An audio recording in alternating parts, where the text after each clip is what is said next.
শাহপরান ভাইয়ের ঘটনা বলবো এখন।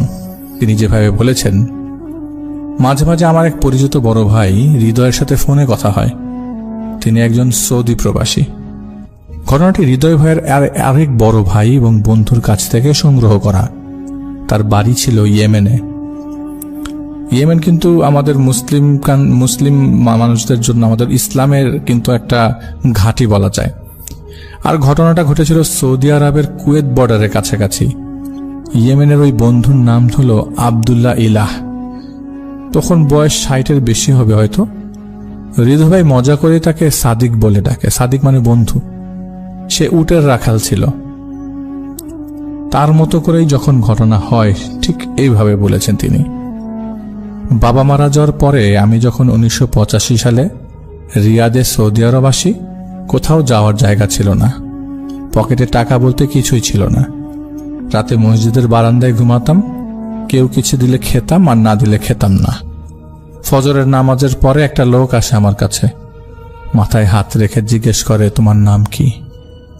আমি বলি আব্দুল ইল্লাহ। আবার জিজ্ঞেস করে, কি করো তুমি? আমি বললাম, আমি এখানে নতুন, কাজ খুঁজছি। পরে সে লোকটা বলে, আমার উটের খামার আছে, তুমি কাজ করবে? আমি রাজি হয়ে গেলাম। আমার মালিকের নাম ছিল শায়েখ আবু উমর। তিনি ছিলেন রিয়াদ আজিজিয়ার একজন অনেক বড় ধনী ব্যক্তি, সাথে একজন অনেক বড় আলেম। আমার মালিক আমাকে কাজের জন্য আল রিয়াদ আজিজিয়া থেকে কুয়েত বর্ডারের কাছাকাছি পাঠিয়ে দেয়। আমার পৌঁছাতে রাত 2টা বাজে। বাস থেকে নেমে দেখি মালিকের ম্যানেজার এসে দাঁড়িয়ে আছে। হাঁটা শুরু করলাম। 20 মিনিট হেঁটে যাওয়ার পর মালিকের বাসায় পৌঁছাই। গেটের ভেতর ঢোকার পর যখন রুমে ঢুকতে যাব, তখন নাকে একটা আতরের ঘ্রাণ ভেসে আসলো। এই ঘ্রাণ আমি জীবনেও পাইনি। তবে আতরের ঘ্রাণ কিন্তু এখানে বাড়ি বাড়িতে পাওয়া যায়। ধনী মানুষের বাসায় আতরের ঘ্রাণ খুবই কমন, কিন্তু এটা আমি পাইনি কখনো। আমি ম্যানেজারকে জিজ্ঞেস করলাম, এত সুন্দর ঘ্রাণ কোত্থেকে এসছে? সে কিছুই বলল না। আমি আরো জিজ্ঞেস না করে ঘুমিয়ে গেলাম সে রাতের মতো। রাতে আসার কারণে ভালোভাবে এরিয়াটা আসলে দেখা হয়নি। সকালে ঘুম থেকে উঠে একটু হাঁটাহাঁটি করতে বের হই। ঘোরাঘুরি শেষ করে বাসায় আসি। মালিকের যে ম্যানেজার ছিল সে দুপুরে আসে, খাওয়া দাওয়া শেষ করে। আমাকে অফিসে ডাকা হয়। ম্যানেজার বলে, তোমাকে উটগুলো নিয়ে যেতে হবে এখান থেকে 200 কিলোমিটার দূরে। ওইখানে মালিকের ক্ষেত খামার আছে, উটগুলো সেখানে নিয়ে যাবা। তারপর দিন আমি উট নিয়ে গাড়িতে উঠলাম। 4টার দিকে গাড়ি নিয়ে রওনা দিই সেই জায়গার উদ্দেশ্যে। যেতে যেতে গাড়িতে সন্ধ্যা হয়ে যায়। আকাশে লালচে আলোতে বেশ সুন্দরই লাগছিল। মরুভূমি মাঝখান দিয়ে রাস্তাটা একটু ভাঙা রাস্তা হওয়ার কারণে যেতে যেতে রাত হয়ে যায়। আমি অনেক ক্লান্ত হয়ে গাড়িতে ঘুমিয়ে যাই। ঘুম ভাঙে ড্রাইভারের ডাকে। ড্রাইভার বলে, গাড়ি নিয়ে আর যাওয়া যাবে না, সামনে আর রাস্তা নাই। আমি গাড়ির থেকে উটগুলো নামিয়ে এক রশিতে 5টা করে মোট 55টা উট বেঁধে রওনা দিই। লাইটে বেশি একটা চার্জ ছিল না। হালকা আলোতে দেখতে দেখতে আমি উট নিয়ে চলতে লাগলাম। আরো 5 কিলোমিটার যেতে হবে। লাইটের আলো ফুরিয়ে আসার মতো অবস্থা। রাতে আর এগুলো ঠিক হবে না, এটা ভেবে আমি উটগুলা বেঁধে রাখি আর আমার থাকার জন্য তাঁবু তৈরি করতে লাগলাম। প্রায় বানানো শেষ, তখন উটগুলা ডাকাডাকি শুরু করে। সাথে করে পাগলামি একসাথে শুরু করে দেয়। একজন পাগলামি করছে না, সবাই করছে। এদিক এদিক ছুটে যাওয়ার চেষ্টা করছে। আমি একটু ধমকি ধামকির মাধ্যমে ঠান্ডা করার চেষ্টা করি, কিন্তু উটগুলা হাত পা ছোটাছুটি করছিল। হালকা চাঁদের আলোতে বুঝতে পারলাম সবগুলা উট সামনের দিকে তাকিয়ে হাত পা ছোটাছুটি করছে। আমি তাকাতেই দেখি একটা সাপ। সাপটা মোটামুটি 4-5 হাত হবে, তবে বেশ মোটা। ভাবলাম এটা দেখি হয়তো উটগুলা ভয় পেয়ে গেছে। তাঁবু গাড়ার সময় যে আধা অবস্থায় যে রডটা ছিল, যেটা আধা গেঁথে রেখেছিলাম, সেই রডটা দিয়ে আস্তে আস্তে সামনে গিয়ে সাপটাকে জোরে 8-10টা বাড়ি দেওয়ার পর একটা সময় চেক করে দেখি সাপটা মারা গেছে। উটগুলা যেখানে বেঁধে রেখেছিলাম সেখান থেকে একটু করে দূরে নিয়ে ফেলে দিই। আবার তাঁবুর সামনে এসে তাঁবু তৈরির কাজে মনোযোগ দিই। তাঁবু তৈরি হওয়ার পর হাত মুখ ধুয়ে খাওয়া দাওয়া করে বেশ ক্লান্ত লাগছিল। হালকা ঘুম ঘুম ভাবও এসে পড়েছে, ঘুমিয়ে পড়বে এমন অবস্থা। তখন আবার উটগুলোর ডাকাডাকিতে হুঁশ আসে। বুঝলাম ঝড় হচ্ছে, তো বাইরের উটগুলো ঠিক আছে কিনা দেখার জন্য একটু বাইরে তাকাতে দেখি কিছুই না, কোনো ঝড় নেই। তাহলে এই যে জিনিসটা হলো, এটা কি মনের ভুল হলো? উটগুলো ঠিক আছে কিনা দেখার চেষ্টা করি, দেখার জন্য সামনে এগিয়ে যাই। দেখি দূরে কয়েকটা উট। আমি যখন কাছাকাছি যাই, উটগুলো আমাকে দেখে সোজা দৌড়াতে থাকে। কি রে আশ্চর্য! আমিও ধরার জন্য পেছন পেছন ছুটতে থাকি। আর এটাই ছিল আমার সবচেয়ে বড় ভুল। উটগুলো দৌড়ে পালিয়ে যায়, আমি খুঁজতে থাকি। একটা সময় সামনে দেখি জলাশয়ের মতো। কাছে এগোতে দেখি মরুভূমির মধ্যে পানির একটা জলাশয়, কিন্তু পানি নেই। নিচে তাকাতে দেখি উটগুলো সেখানে দাঁড়িয়ে আছে। পানি না হওয়ার কারণে ঘাস হয়ে গেছে বড় বড়। আমি উটগুলো ধরার জন্য নিচে নেমে আসি। নামার পর আমি অবাক হয়ে যাই, উট নেই, একটা উটও নেই। ভাবলাম হয়তো আমাকে দেখে উপরে চলে গেছে। যখন উপরে উঠতে যাব, দেখি সামনে জলাশয়ের চারিদিকে ঘিরে শত শত চোখ আমার দিকে চেয়ে আছে। আগুনের ছোট ছোট গোলার মতো চোখ। ঠান্ডা হয়ে যাওয়ার মতো অবস্থা শরীর আমার। ভয় পেয়ে যাই। কে যেন আমাকে পিঠে জোরে একটা চর মারে, সাথে সাথে বালুর উপর পড়ি। এরপর আমার আর কিছু মনে নেই। যখন হুঁশ ফেরে, তখন দেখতে পাই দুই দিকে পাহাড়, মাঝখানে আমি শুয়ে আছি।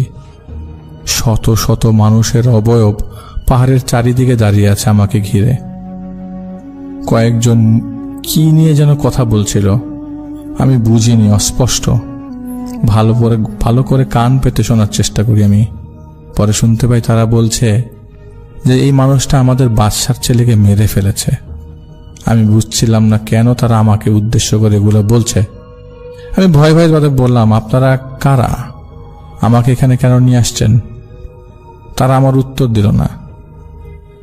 ভয়ে গলা আমার ঠান্ডা হয়ে গেল। কি করব বুঝতে পারছিলাম না। চারিদিকে গুম গুম কথা বলার শব্দ। হঠাৎ করেই কোনো শব্দ নাই, সব ঠান্ডা। আমি দেখতে পেলাম কিছু মানুষ কাউকে সামনে আসার জন্য জায়গা করে দিল। তখন কালে বোরখা পরা 3টা মহিলা কান্না করতে করতে একটু দূরে আমার সামনে এসে দাঁড়ালো।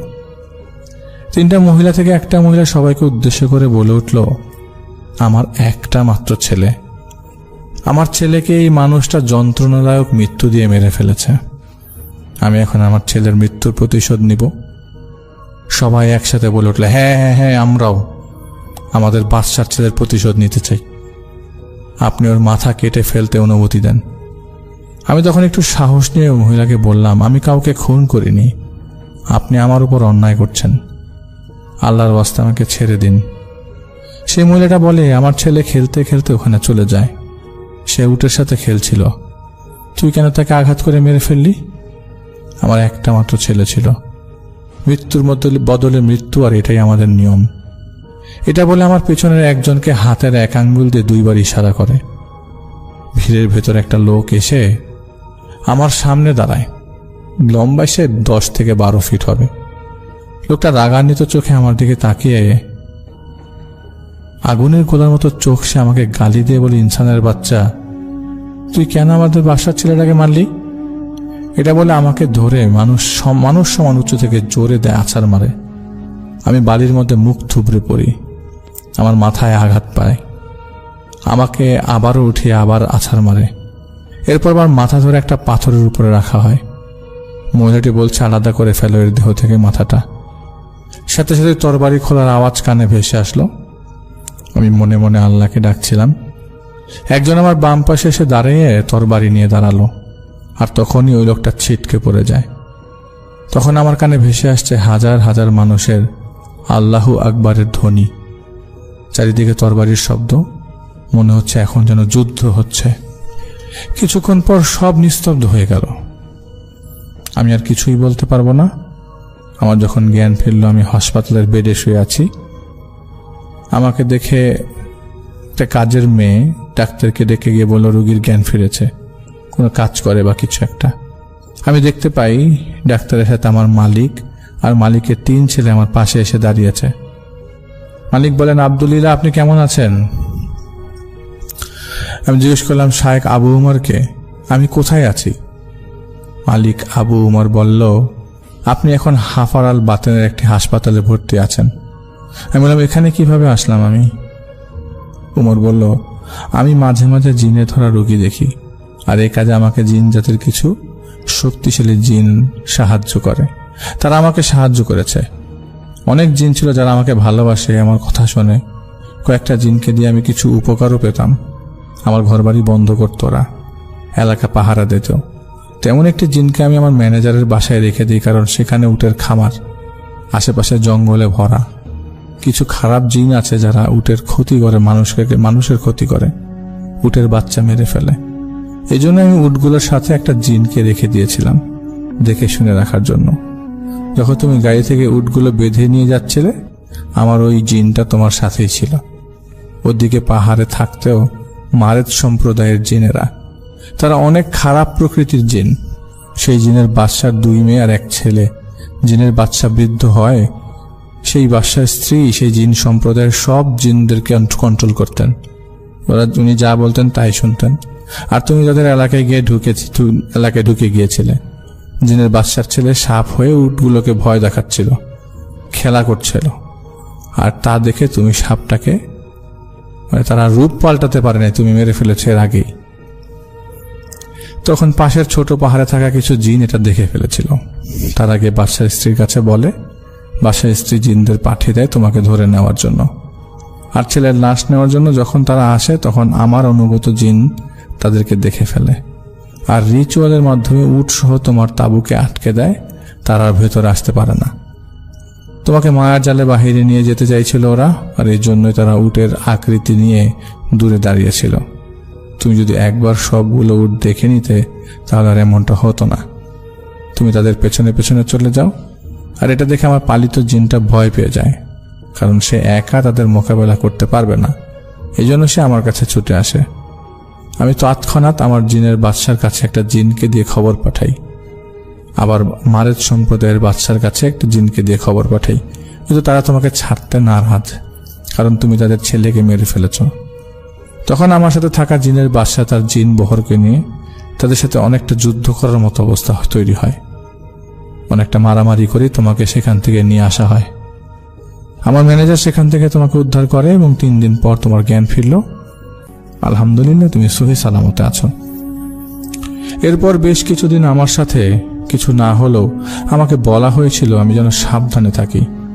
কিন্তু একটা সময় কেটে যাওয়ার পর আমি নিজেই কেন জানি ব্যাপারটা মাথা থেকে সরিয়ে ফেলি। বছর পর আবারও একদিন মরুভূমিতে উট নিয়ে যাচ্ছিলাম। মাঝপথে প্রচুর পানি পিপাসা পেলে আমি দূরে একটা বাড়ি দেখতে পাই। সেখানে গিয়ে পানি চাইতে একজন মহিলা, বোরকা পরা মহিলা, আমার সামনে একটা পাত্রে পানি নিয়ে আসে। পানি পান করার পর আমার চোখের সামনে সকল কিছু ঘোলা হতে থাকে। আমি বুঝতে পারছিলাম আমি ঘুমিয়ে পড়েছি। একটা সময় নিজের উপর নিয়ন্ত্রণ হারিয়ে আমি সেখানেই ঘুমিয়ে পড়ি। এরপর নিজেকে একটা অচেনা জায়গায় পাই, যেখানে ঠিক আগের মতোই শত শত মানুষ আমার দিকে তাকিয়ে আছে। আমি কিছুই বুঝতে না পেরে তাদের জিজ্ঞাসা করলে তারা বলে, তুমি ভুলে যেতে পারো, আমরা ভুলিনি বাদশার ছেলের মৃত্যুর কথা, আজ ফয়সালা হবে। তারা সে আগের মতোই বলতে থাকে, মৃত্যুর বদলে মৃত্যু, মৃত্যুর বদলে মৃত্যু। আমি বুঝতে পারি এবার আর বাঁচার উপায় নাই, তাই মনে মনে আল্লাহকে স্মরণ করে চোখ বুজেছিলাম। তবে অনেক সময় পার হয়ে যাওয়ার পর যখন নিজেকে জীবিত মনে হচ্ছে, ঠিক তখনই মনে সাহস নিয়ে চোখ খুলি। আমি দেখি আমি মরুভূমির সেই জায়গায় মাটিতে পড়ে আছি যেখানে আমি পানি পান করেছিলাম। কিন্তু এখানে কোনো ঘরবাড়ি নেই, একজন বৃদ্ধ লোক দাঁড়িয়ে আছে। আমার জ্ঞান ফিরতে দেখে মিষ্টি একটা হাসি দিয়ে আমাকে জিজ্ঞেস করে আমি ঠিক আছি কিনা। আমি জিজ্ঞেস করি, আপনি কে? সে আমাকে বলে, তোমাকে যে বাদশার ছেলের হত্যায় দোষী করা হয়েছে, আমি সেই বাদশা। আমরা পশু শিকার করে থাকি, তবে মানুষ না। আমি জানতে পেরেছি তোমার সেদিন ভুল ছিল না, তুমি নিজের উটের কথা ভেবে আমার ছেলেকে ভুলক্রমে হত্যা করেছ, তাই তোমাকে ক্ষমা করে দিয়েছি। তুমি আমার কাবিলার সবাইকে নির্দেশ দিয়েছি তোমাকে যেন আর ক্ষতি না করা হয়। ভালো থাকো, কিন্তু জীবনে কিছু করার আগে একবার ভেবে নিও। আর হ্যাঁ, তোমার নিজের প্রতি নজর রাখো। এই বলে সেই লোকটা সেখান থেকে চলে গেল, অনেকটা উধাও হয়ে গেল। আমিও সেই মরুভূমির কাজটা ভয়ে ছেড়ে দিই। এরপর সাধারণ জীবনযাপন করি। সাধারণ জীবনযাপনের মরুভূমিটা আমার জীবনে ছিল না, আর কোনো সমস্যা হয়নি। এটা ছিল হৃদয় ভাইয়ের পাঠানো ঘটনা, তিনি কালেক্ট করেছেন। এত ব্যস্ততার মাঝে তিনি যে কালেক্ট করেছেন এই জন্য অনেক অনেক ধন্যবাদ। আজকে যে ঘটনাটি আপনাদের সাথে শেয়ার করতে যাচ্ছি সেটা আমার নিজের সাথে ঘটা। বলে রাখা ভালো, আমি বলছি যখন আপনাকে আমি ঘটনাটি পড়ে শোনাচ্ছি কিংবা যখন আমি আপনাদেরকে ঘটনাটি লিখছি, তখন বেশ কয়েকটা বিষয় আমি এড়িয়ে গিয়েছে। তার একটা বড় কারণ হচ্ছে আমি চাই না যে জায়গার ঘটনা, সেই জায়গার বিষয়ে কোনো ভুল বিষয় তৈরি হোক। কারণ যেখানে ঘটনাটা ঘটে সেই জায়গায় আমাদেরও বেশ একটা স্থায়ী নিবাস আছে। যাই হোক অনেক ভাই, আমি পুরোপুরি ঘটনায় চলে যাই। ঘটনাটি ঘটে আজ থেকে প্রায় 2 থেকে 3 বছর আগে। সালটা 2021 সালের শেষের দিকে হবে হয়তো। আমি হয়তো এই কারণে বলছি, কারণ এই সময়টাকে আমি আসলে ভুলেই যেতে চাই। আমি হয়তো আপনাকে মনে করে পুরো ঘটনাটা বলতে পারতাম, কিন্তু আমি যতটুকু মনে আছে ঠিক ততটুকুই শেয়ার করছি। আগেও বলেছি, বেশ অনেক কিছুই আমি জেনে বুঝে তারপরে এড়িয়ে যেতে চাই।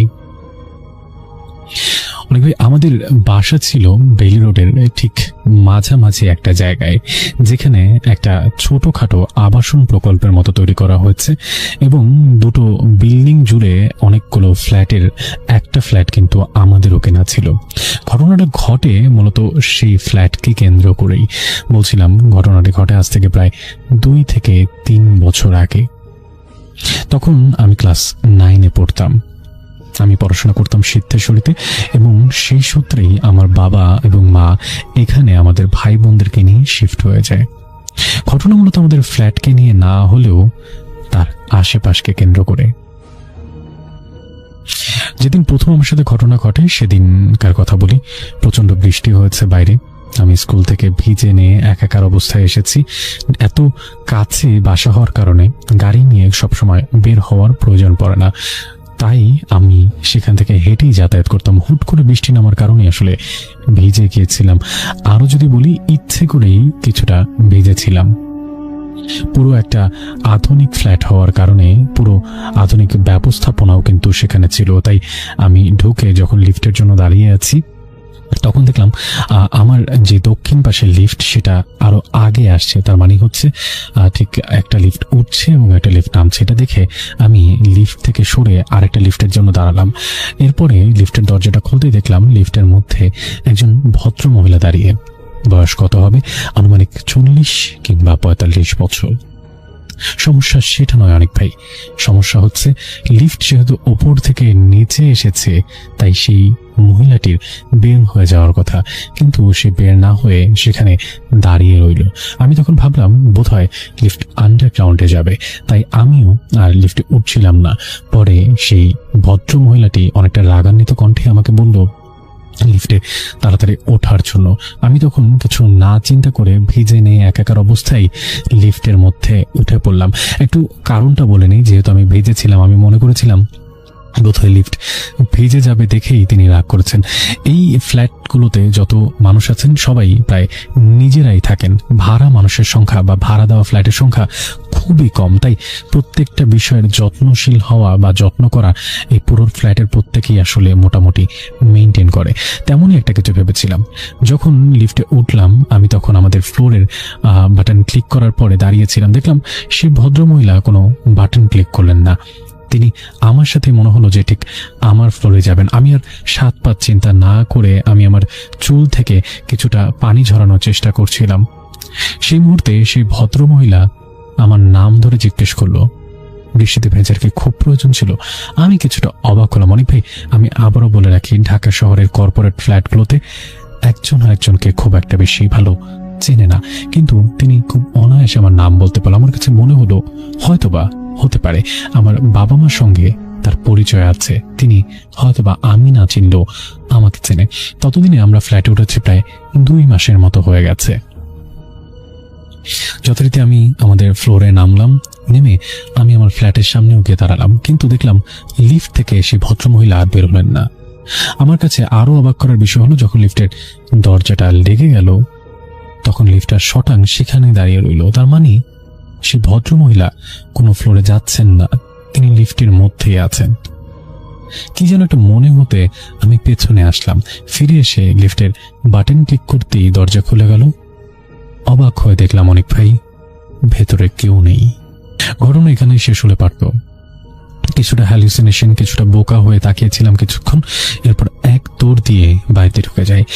পরবর্তীতে ভেজা কাপড় বদলানো, নিজের শাওয়ার নেওয়া এবং অন্যান্য কাজ করতে গিয়ে এই কথা মাকে বলতে একদমই ভুলে যাই। তার পরের দিনের কথা, সকালবেলা রেডি হয়ে বের হয়েছি স্কুলে যাব দেখে। লিফটের কাছে দাঁড়িয়েছি, হুট করে এসে ঘটনাটা আমার আবারও মনে পড়ে গেল। এবার আমি কিছুটা ভয় পেয়ে গেলাম, কারণ সেদিনকার কথা আমি কাউকে আর বলা হয়ে ওঠেনি। লিফট এসে থামলো, আমি লিফটে উঠলাম।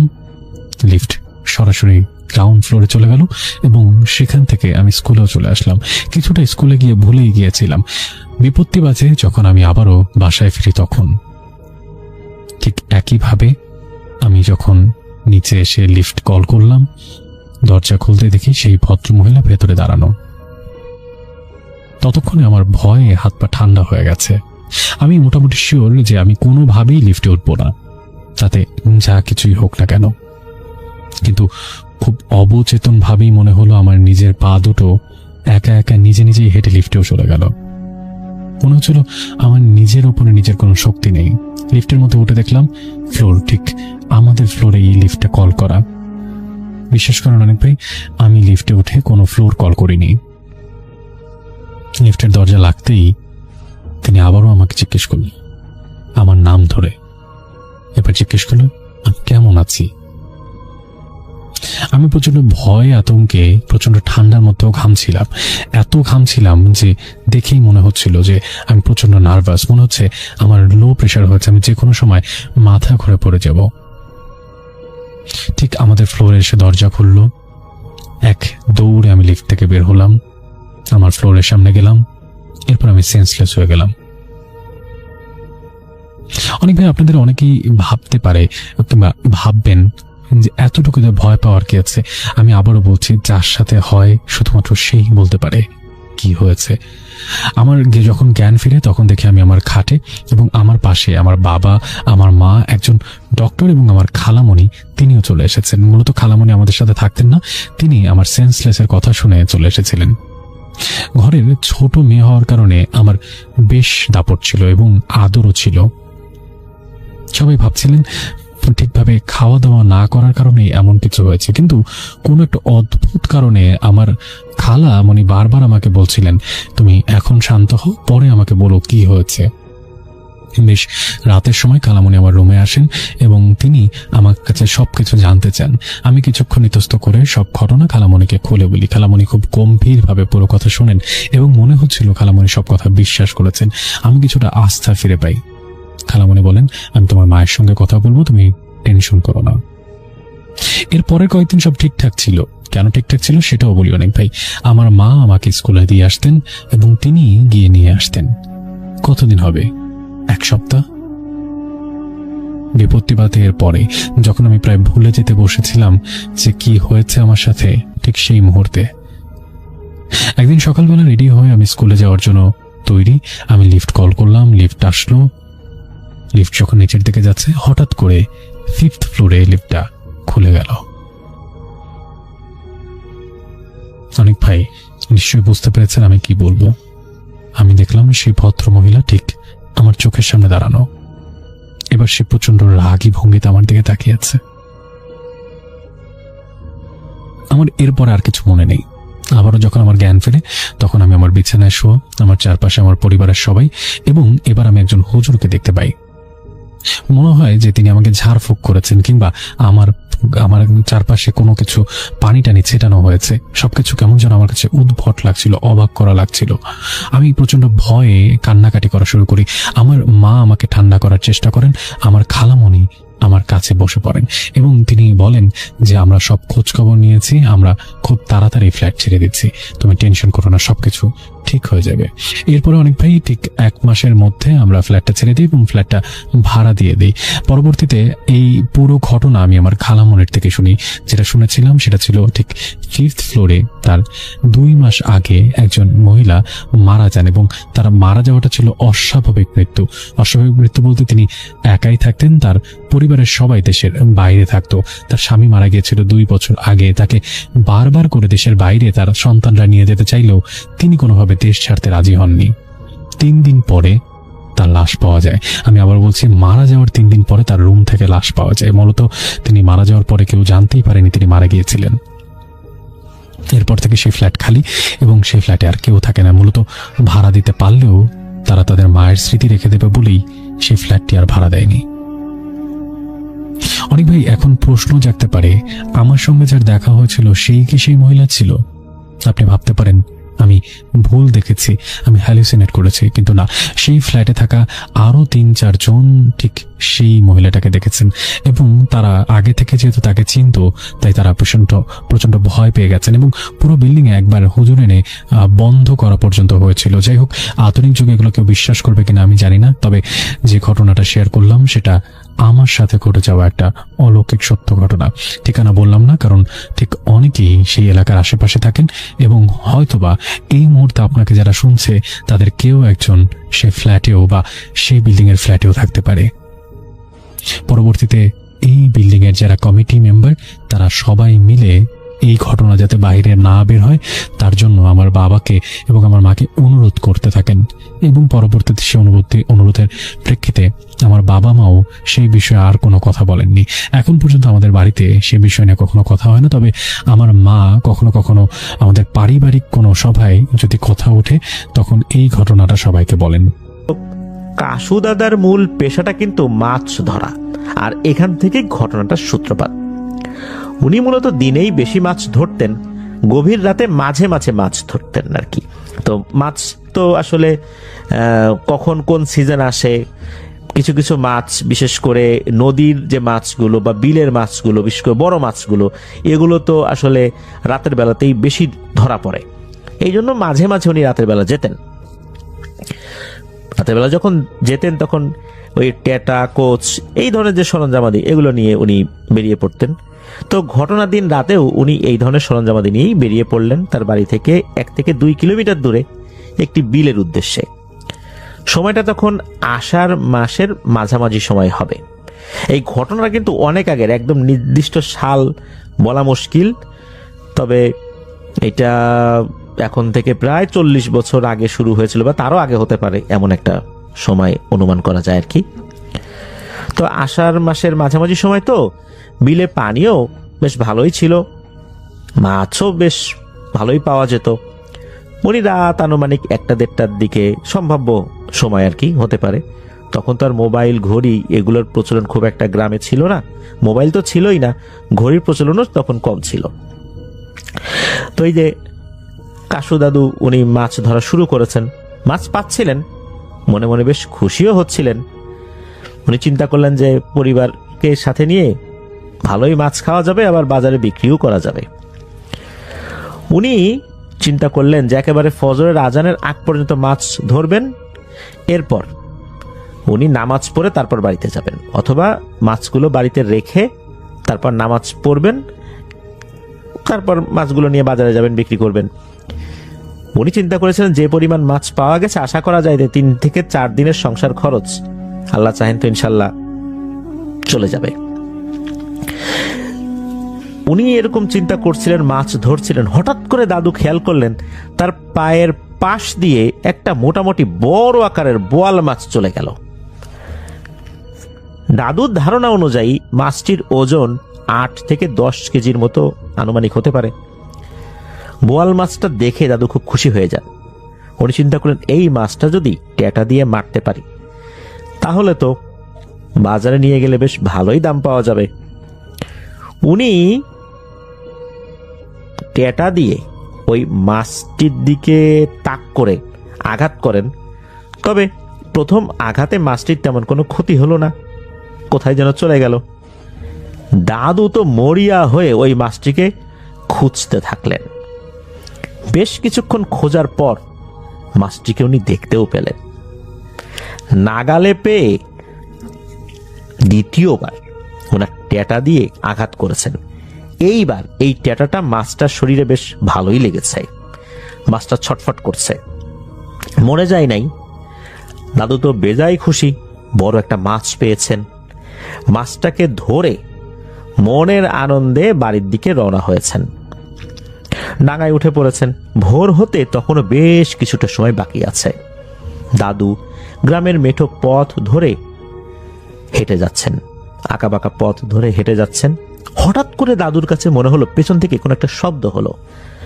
শব্দটা ঠিক মানুষের মতোও না, আবার কেমন যেন সাপের ফসফস আওয়াজের মতো হচ্ছে, ঠিক সাপের আওয়াজও না। দাদু তেমন একটা কান দিলেন না, সামনের দিকে আগাতে শুরু করলেন। কিছুটা পথ যাবার পর আবারও সেই একই শব্দ। দাদু পেছন ফিরে তাকালেন, দেখলেন কেউ নেই। আবার হাঁটা শুরু করলেন।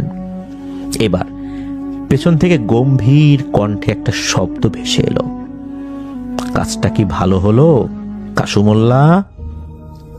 দাদু এবার থমকে গেলেন। ডানে বায়ে পেছনে তাকিয়ে দেখলেন যে না, কেউ তো নাই। তাহলে কথা বলে কে? দাদু এবার একটু ভয় পেলেন, আল্লাহর নাম স্মরণ করে দাঁড়ালেন।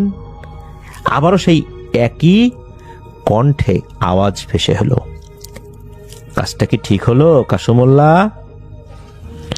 এবার কাসু দাদা উত্তর দিলেন একটু সাহস নিয়ে, কারণ উনি তো আসলে মাছই ধরেছেন, চুরি ডাকাতি তো করেননি। তো উনি বলেন যে কে আপনি? আমি কি কাজটা ভুল করলাম আমি তো বুঝতে পারছি না। শব্দের উত্তরে ভেসে এলো, আমি কে তা তুমি পরে জানতে পারবে। কি ঠিক করনি সেটা আগে বলি। তুমি যে বড় বোয়াল মাছটি ধরেছ, সেই মাছটিকে দ্রুত আবার বিলে ছেড়ে দিয়ে আসো। এই কথা শোনার পর এই কাসু দাদা কিছুটা বুঝতে পারলেন। উনি বুঝতে পারলেন মনে হয় কোনো পিশাচের খপ্পরে দাদু পড়েছেন। তখন দাদু বললেন, মাছ কেন ছেড়ে দিব? এটা তো আমি স্বীকার করেছি। এই কথার প্রতি উত্তরে শব্দ এলো, তুমি যত দ্রুত মাছ ছেড়ে দেবে এতে তোমার ভালো হবে। যদি তোমার হাতে মাছটি মারা যায় তাহলে তোমার খানদান কিন্তু শেষ হয়ে যাবে। এই কথা শোনার পর দাদু বললেন, মানে কি? এটা কেমন কথা? আমার কাজই হচ্ছে মাছ ধরে জীবিকা চালানো, আমি তো খারাপ কিছু করিনি। এই বিলটা তো নির্দিষ্ট কারো ব্যক্তির না, এমনটা না যে আমি অন্য কারো পুকুরে গিয়ে মাছ ধরেছি। এবার প্রতি উত্তরের যে মাত্রা, এটা আরো গম্ভীরভাবে ভেসে এলো। বলতে লাগলো, দেখতে মাছের মতো হলেই কি মাছ হয়? তুমি 5 ওয়াক্ত নামাজ পড়ো, কোরআন তেলাওয়াত করো, তুমি সৎ, এই জন্য এত সময় নিয়ে ভদ্রভাবে তোমার সাথে কথা বলছি। না হলে এখনই তোমার কি হাল করতাম এটা তোমার কল্পনাতেও নাই। তুমি যাকে মাছ ভেবে আঘাত করেছ তার নাম সাবের। সে আমার সর্দারের কলিজার টুকরো নাতি। তার একটু ইচ্ছা হয়েছে রাতে সে বিলের পানিতে গোসল করবে। সকালে তো মানুষের যাতায়াত থাকে, তাই সে রাতে মাছের বেশে এসেছে। এই কথা শোনার পর কাসু দাদা বেশ ভালোই ভয় পেলেন। উনি বললেন, যাহা এ আমি কি কাজটা করলাম? আমি তো বুঝতে পারিনি, আমি তো স্বাভাবিক মাছই মনে করেছিলাম। আমি গরিব মানুষ, বড় মাছ পেয়েছি, শিকার করার চেষ্টা করেছি। তো এই কথাটা শুরুতে আপনি কেন বললেন না? তাহলে তো আমি আরো দ্রুত গিয়ে ছেড়ে দিতাম। এতটুকু সময়ের মধ্যে তো এই মাছটা তো মারাও যেতে পারে। এই কথা বলেই কাসু দাদা দ্রুত ছোটা শুরু করলেন পানির দিকে। উনি পানির থেকে তো আসলে খুব বেশি দূরে আসে না, এই পানির কাছাকাছি ছিলেন আর কি। দ্রুত পানির কাছে গিয়ে মাছটা ছেড়ে দিলেন। মাছটা তখনও জীবিত ছিল। মাছটা ছেড়ে দেওয়ার পরেই হঠাৎ করে মনে হলো মাছটি অদৃশ্য হয়ে গেছে। মাছটা ছেড়ে দিয়ে উনি যখন আবার ঘুরে বাড়ির দিকে চলে যাবেন, তখনই ঠিক আবার ওই একই কণ্ঠে একটা আওয়াজ ভেসে আসে, যে কাসুমোল্লা, তোমাকে ধন্যবাদ, আবার সাক্ষাৎ হবে ইনশাল্লাহ, তুমি এখন যাও। ঘটনাটা কিন্তু এখানে শেষ নয়। এরপরে আরো অনেক ঘটনা রয়েছে, চলুন সেই দিকে যাই। দিনকাল ভালোই যাচ্ছিল কাশু দাদার, সবকিছু ঠিকঠাক মতো চলছে, সাধারণ দিনের মতো ঝাড়ফুঁকও চলছে। দাদা কিন্তু ঝাড়ফুঁক করতেন, কোনো হাদিয়া নিতেন না। কেউ খুশি হয়ে যদি কিছু দিত উনি নিতেন, তবে ওই সময় টাকা পয়সার থেকে নিত্য প্রয়োজনীয় জিনিসপত্রে মানুষ খুশি হয়ে দিতেন। চাল, ডাল, পেঁয়াজ, সবজি, গম এইগুলো দিত। টাকা পয়সার থেকে এই জিনিসগুলোর কদরটা ওই সময়ের প্রেক্ষাপটে বেশি ছিল, যেহেতু অনেকদিন আগের কথা আর কি। গ্রামে এই জিনিসগুলোর এক্সচেঞ্জ, যে বিনিময়, এটা আরো জনপ্রিয় ছিল ওই সময় প্রেক্ষাপটে। তো যাই হোক, ওই রাতের ঘটনা আর 5 থেকে 7 দিন পর হঠাৎ একদিন দাদু রাতের স্বপ্নে দেখেন একটি সুন্দর অবয়ব, মাঝবয়সী হবে আর কি, জুব্বা টুপি পরা, সেই একই কণ্ঠে, মানে যেই কণ্ঠে কথা হয়েছিল সেই রাতে, সে একই কণ্ঠে কাশু মোল্লা দাদাকে বলছেন, কাশু মোল্লা, চিনতে পেরেছো আমাকে? আমি সেই ব্যক্তি, আমার নাম খালিদ। তোমার হাতে মাছ ছিল, তাই তোমাকে আসলে দেখা দিতে পারিনি। তো তোমাকে ধন্যবাদ। সাবের এখন অনেকটা সুস্থ, আল্লাহর রহমতে আমার সর্দার তোমাকে দাওয়াত প্রেরণ করেছেন, তোমাকে দাওয়াত গ্রহণ করতে হবে। সাবেরকেও তুমি দেখবে। এর পরপরই দাদার ঘুম ভাঙে।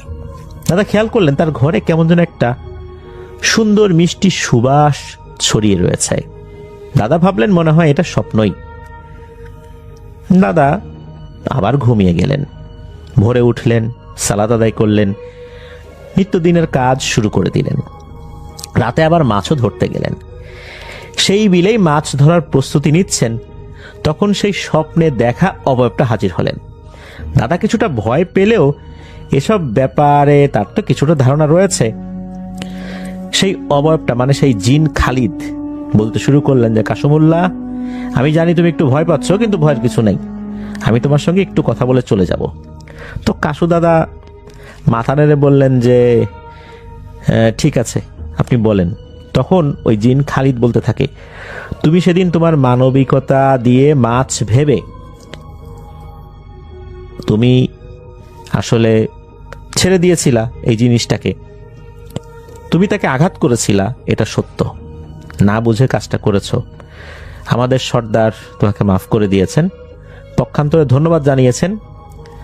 আর আমি হচ্ছি আমার সর্দারের প্রিয় একজন খাদেম এবং খুব কাছের একজন খাদেম। আমরা মুসলিম জিন, আমার সর্দার এবং আমরা নিজেরা ধর্মপ্রেমী। তোমার ধর্মের প্রতি ভালোবাসার ব্যাপারে আমাদের সর্দার জেনেছেন, তুমি খুব সুন্দর কোরআন তেলাওয়াত করতে পারো। আমাদের সর্দার তোমার কণ্ঠে কোরআন তেলাওয়াত শুনতে ইচ্ছুক, তোমার সঙ্গে সাক্ষাৎ করতে চান। এই কথা শোনার পর দাদা বললেন যে, আমি একজন সাধারণ মানুষ, খেটে খাওয়া মানুষ, দিনমজুর, আমি কিভাবে ওনার সাথে দেখা করতে পারি? আমি কিভাবে যাব তার সাথে দেখা করতে? আর আমার মতো একজন সাধারণ মানুষকে উনি এতটা আন্তরিকতা দেখাচ্ছেন, আমি কি এটার যোগ্য? তখন খালিদ বললেন যে, এটা নিয়ে তুমি ভেবো না, আল্লাহ যাকে সম্মানিত করেন তাকে কেউই অসম্মানিত করতে পারে না। তুমি চোখ বন্ধ করো, আমি না বলা পর্যন্ত চোখ খুলবে না। কাশু দাদা চোখ বন্ধ করলেন। দাদা শুধু একটা দমকা বাতাস অনুভব করলেন কয়েক সেকেন্ডের জন্য। এরপর জিন খালিদ চোখ খুলতে বললেন। দাদা দেখলেন সুন্দর মনোরম একটা প্রাসাদ, পাশ দিয়ে নদী, বাগান, একটা ভিন্ন রকমের দুনিয়া। আর দাদা যে পোশাক পরা ছিলেন সেই পোশাকও নাই, সুন্দর জুব্বা, পাগড়ি এরকম পরা উনি। এই কয়েক সেকেন্ডের মধ্যে ওনার পোশাকও চেঞ্জ হয়ে গেছে। উনি দেখলেন নানান ধরনের খাবার দাদার জন্য প্রস্তুত। ওই খালিদ বললেন যে, এবার আপনি বিসমিল্লাহ করে আতিথেয়তা গ্রহণ করুন। তো দাদাও আসলে ক্ষুধার্ত ছিলেন, কেন জানি ওই সময় ওনার খুব ক্ষুধা লেগেছিল। দাদা খেতে শুরু করলেন, বেশ খানিকটা খেলেন, বেশ সুস্বাদু ছিল খাবারগুলো। ওই খালিদ কিছু জায়গা ঘুরিয়ে দেখালেন। এবার খালিদ বললেন যে, আপনি এই কামরা, মানে একটা কামরা দেখে বললেন যে, আপনি এই কামরায় গিয়ে বসুন, আপনার সঙ্গে সর্দার কথা বলবে। আপনি শুধু তার কণ্ঠই শুনতে পাবেন, তার চেহারা দেখবেন না, তবে তাকে দেখার জন্য উকি ঝুঁকিও দিবেন না। আর আপনি সাবিরকেও দেখতে পাবেন, এটা বললেন। এরপর ওই রুমে যখন ওনাকে বসানো হলো, বাইরের থেকে একটা আওয়াজ খুব সুন্দর কণ্ঠে সালাম দিল কাসুমুল্লাহ দাদাকে। তো সালাম বিনিময় হলো। মূলত ওই সময় সর্দার কথা বলছিলেন। সর্দার এসে বললেন যে সেদিন রাত্রে আপনার অজান্তে একটা ভুল হয়েছে, আমি জানি, আমরা আপনাকে ক্ষমা করে দিয়েছি। আমি আপনাকে ডেকেছি মূল কারণ হচ্ছে আপনাকে একটা দায়িত্ব দিতে চাই। আমি আমার জিনদের মাধ্যমে জেনেছি আপনি খুব সুন্দর তেলাওয়াত করতে পারেন, আমাকে একটা আয়াত শোনাবেন? তো কাসুমুল্লাহ দাদা প্রথম দিকে একটু ঘাবড়ালেও পরে বিসমিল্লাহ বলে সূরা ফাতিহা পড়লেন এবং সূরা জিন থেকে কয়েকটা আয়াত তেলাওয়াত করে শোনালেন। সর্দার খুব মুগ্ধ হলেন, বললেন মাশাআল্লাহ, আলহামদুলিল্লাহ। এটা শোনার পর দাদা বুঝতে পারলেন যে সর্দার খুব খুশি হয়েছেন। এরপর এই কাসুমুল্লাহ দাদাকে সর্দার বললেন যে আপনাকে একটা দায়িত্ব দিতে চাই, সেটা হচ্ছে আমার নাতিকে আপনি একটু কোরআন তেলাওয়াত শেখাবেন, আর আপনার মধ্যে যে সরলতা সততা রয়েছে এই তালিমটাও তাকে দিবেন। এটা বলার পর কাসুমুল্লাহ দাদা দেখতে পেলেন যে ওনার ওই কক্ষের মধ্যে মানুষের 8 থেকে 10 বছর বয়সী বাচ্চাদের হাইট কতটুকু হয়, কেমন হয় চেহারা, ওইরকম একটা বাচ্চা, খুব সুন্দর বাচ্চা ঢুকলো। সে বাচ্চাটাও ঢুকে তাকে সালাম দিল। বাচ্চাটা একটু আহত বলে মনে হয়েছিল আর কি। তো কাসুমুল্লাহ দাদা বুঝতে পেরেছিলেন এটাই সেই বাচ্চা যাকে উনি আঘাত করেছিলেন। এরপর ওই বাচ্চাটা আবার চলে যায়। তো কাসুমুল্লাহ দাদা বললেন যে আমি তো আসলে দিন মজুর, খেটে খাওয়া মানুষ, এত বড় কাজ আমি কিভাবে করব? আমার তো পরিবার রয়েছে, তাদের জন্য রোজগার করতে হয়। তখন সর্দার বললেন যে আল্লাহর রহমত, আপনার রিজিক নিয়ে ভাবতে হবে না, আপনি আমার এই নাতিকে একটু লেখাপড়া শেখাবেন। তখন এই কাসুমুল্লাহ দাদা আপত্তি করলেন। উনি বললেন যে না, এটা হবে না। উনি কখনোই এই ধরনের কাজের কোনো বিনিময় নেন না, কোনোভাবেই এটা পসিবল হবে না, এটা কাসুমুল্লাহ দাদা জানিয়ে দিলেন। এবং কাসুমুল্লাহ দাদা জানালেন যে আমি অতীব সাধারণ একজন মানুষ হওয়ার পরও আমাকে যে সম্মান দিলেন এতেই আমি খুশি। আপনার নাতিকে আমি পড়াবো, এর জন্য কোনো বিনিময় দিতে হবে না। আপনি আমাকে যে সম্মান করেছেন এতেই আমি খুশি, আলহামদুলিল্লাহ। তবে আমি আমার সময় অনুযায়ী আপনার নাতিকে পড়াবো, আপনাদের সময় অনুযায়ী নয়। আমি সপ্তাহে একদিন শুক্রবার আপনার নাতিকে পড়াবো, বাকি দিনগুলো আমার ইবাদত এবং জীবিকার জন্য যে কাজগুলো করতে হয় সেগুলো করব। এই কথা শোনার পর সর্দার বেশ খুশি হলেন এবং বললেন তাই হবে। সর্দার খালিদকে ডেকে নিয়ে কিছু নিয়মকানুন বুঝিয়ে দিতে বললেন। আর জিনেদের চলাফেরার কিছু নিয়মকানুন তো থাকে, এগুলোও কাসুমুল্লাহ দাদাকে বুঝিয়ে দিলেন। আর ওই সময় উপহার স্বরূপ খালিদ এই কাসুমুল্লাহ দাদাকে দুটো জিনিস দিলেন। দাদা অবশ্য নিতে রাজি হন নাই, কিন্তু অনেক অনুরোধের পর আর কি রাজি হয়েছিলেন। একটা জিনিস হচ্ছে একটা ট্যাটার ফলা, ওই ট্যাটার যে নিচের দিকে যে চোখা অংশগুলো থাকে অনেকগুলা, সেইটা, আর একটা থলে। আর এটাও জানিয়ে দেওয়া হলো এই যে সাবের পরবর্তী শুক্রবার থেকে কাসুমুল্লাহ দাদার কাছে যাবে তালিম নিতে। আর এই যে খালিদ, সে নিজেই দিয়ে আসবে, নিজেই নিয়ে আসবে। তবে ওই সময় একটা আলাদা ঘরে থাকার জন্য বলেছিলেন, রাতের বেলা যাবেন। আর এই সময় যেই রূপে কাসুমুল্লাহ দাদা দেখেছেন এই রূপেই দেখবেন, অন্য রূপে দেখবেন না। অন্য রূপে দেখলে ভয় পেতে পারেন, এই জন্য। আর এই বিষয়গুলো কাউকে আপাতত বলা যাবে না, এগুলো শুধু ওনাদের মধ্যেই থাকবেন। তো এরকম কথাবার্তা বলে তাকে সবকিছু বুঝিয়ে দেওয়া হলো। এবার খালিদ বলে আপনি চোখ বন্ধ করেন, আপনাকে বাড়িতে দিয়ে আসি, আর আপনি বিসমিল্লাহ বলুন, পায়ে মাটির ছোঁয়া লাগলেই চোখ খুলবেন। তো দাদাও সেটাই করলেন কয়েক সেকেন্ড। এরপরে দেখলেন উনি বাড়িতেই আছেন। তখন রাত। উনি যখন বাড়ির দরজায় টোকা দিয়েছেন তো দাদি দরজা খুলে জোর একটা চিৎকার দিছেন, এই আসছে আসছে, পাইছি। অবাক কাণ্ড। দাদা তো চিন্তা করছেন যে গেলামই তো কিছুক্ষণ আগে, এরকম বলতেছে কেন। পরে উনি জানতে পারলেন 2 দিন উনি ছিলেনই না। 2 দিন উনি কোথায় ছিলেন ওনাকে জিজ্ঞেস করা হলে দাদা কিছু একটা বলে কাটিয়ে দিলেন। দাদাও অবাক হলেন যে কিছু সময় আগেই গেলাম, একটু ঘুরে আসলাম অল্প কিছু সময়, এর মধ্যে 2 দিন আমি নাই। যাই হোক, দাদা আগের মতো সাধারণ জীবনযাপন করছেন। রাতেবেলা মাছ ধরতে যান, জিন সর্দারের দেয়া সেই টেটা আর থলি নিয়ে মাছ ধরা শুরু করছেন। আল্লাহর রহমতে ভালোই মাছ উনি পাচ্ছিলেন আর কি। যে পরিমাণ মাছ পেতেন তাতে আল্লাহর রহমতে আগের থেকে আরো বেশি পেতেন। সেই মাছ বিক্রি করা অর্থ ওনার আরো থাকতো। এটা দিয়ে মোটামুটি তার পরিবার আগের থেকে আলহামদুলিল্লাহ অনেক ভালোই চলে যাচ্ছিল। তবে উনি ঝাড়ফুঁক করে কখনোই কোনো টাকা পয়সা নিতেন না, ওই আমলটা কিন্তু উনি জারি রেখেছিলেন। আর ওই যে শুক্রবার সাবের আসতো, সাবেরকে সাথে নিয়ে আসতেন হচ্ছে জিন খালিদ। তো এভাবে কিন্তু মোটামুটি বেশ কিছুদিন তালিম নিয়েছিলেন এই সাবের। তো একটা পর্যায়ে দেখা গেল যে সাবের জিন সে ভালোই শিখে গেছে সবকিছু। আর এবারে বিদায়ের পালা। বিদায়ের জন্য খালিদ জিন যে সে এই কাসুমুল্লাহ দাদাকে বলেছিল যে সাবের তো এখন মোটামুটি শিখে গেছে, এখন তার কাছ থেকে আপনার একটা বিচ্ছেদ হয়ে যাবে, এখন আপনার ছাত্রকে বিদায় দিতে হবে। তো এই বিষয়টা আসলে দাদার তখন খুব একটা মনে কষ্টের উদ্রেক করেছিল, যেহেতু এতদিন ধরে পড়াচ্ছেন, একটা মায়া মহব্বত সৃষ্টি হয়েই যায়। তারপরও আসলে বিদায় তো দিতেই হবে। তো এই যে বিচ্ছেদ বেদনা, এই বেদনাটা আসলে বুঝতে পেরেছিলেন জিন সর্দার। উনি জানতেন যে সাবেরের জন্য তার কষ্ট হবে, এই জন্যই ওই জিন সর্দার একটা বিষয় বলে দিয়েছিলেন। সেটা হচ্ছে এই যে খালিদ জিন, এই খালিদ জিনকে উনি একটা বিশেষ নির্দেশনা দিয়েছিলেন। সেটা হচ্ছে যে এই যে দাদা, এই দাদার সাথে যেন একটা সময় এই খালিদ জিন থাকে, বেশ কিছু বিষয় রুকিয়া সংক্রান্ত বিভিন্ন বিষয়গুলোতে যেন খালিদ জিন সহযোগিতা করে।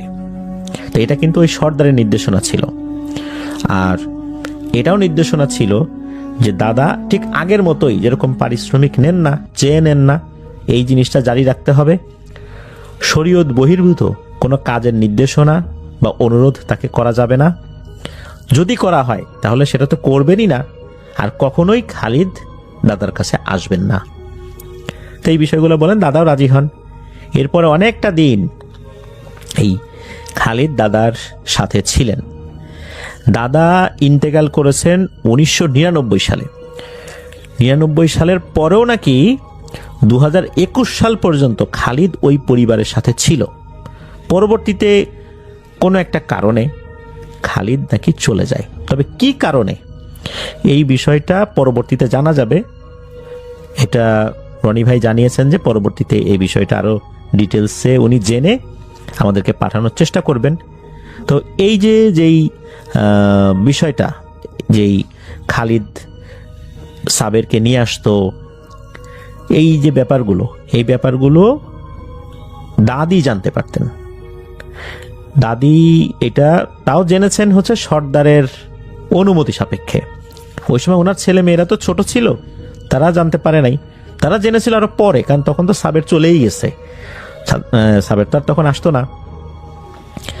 আর ঝাড়ফুঁক করার যেই ব্যাপারগুলো, এগুলোতে দেখা যাচ্ছে যে আগে সাধারণ কিছু ঝাড়ফুঁক করতেন দাদা, এখন আরো ডিপ কিছু প্রবলেম, সেই সমাধানগুলো আল্লাহর রহমতে উনি করতে পারছিলেন খালিদের সহযোগিতায়। তো এই কারণে দাদার নামও বেশ ছড়িয়ে পড়লেও উনি কিন্তু ধনী হন নাই, কারণ উনি তো এই যে বিনিময় নিতেন না, মানুষের কাছ থেকে ওইভাবে টাকা পয়সা চেয়ে নিতেন না।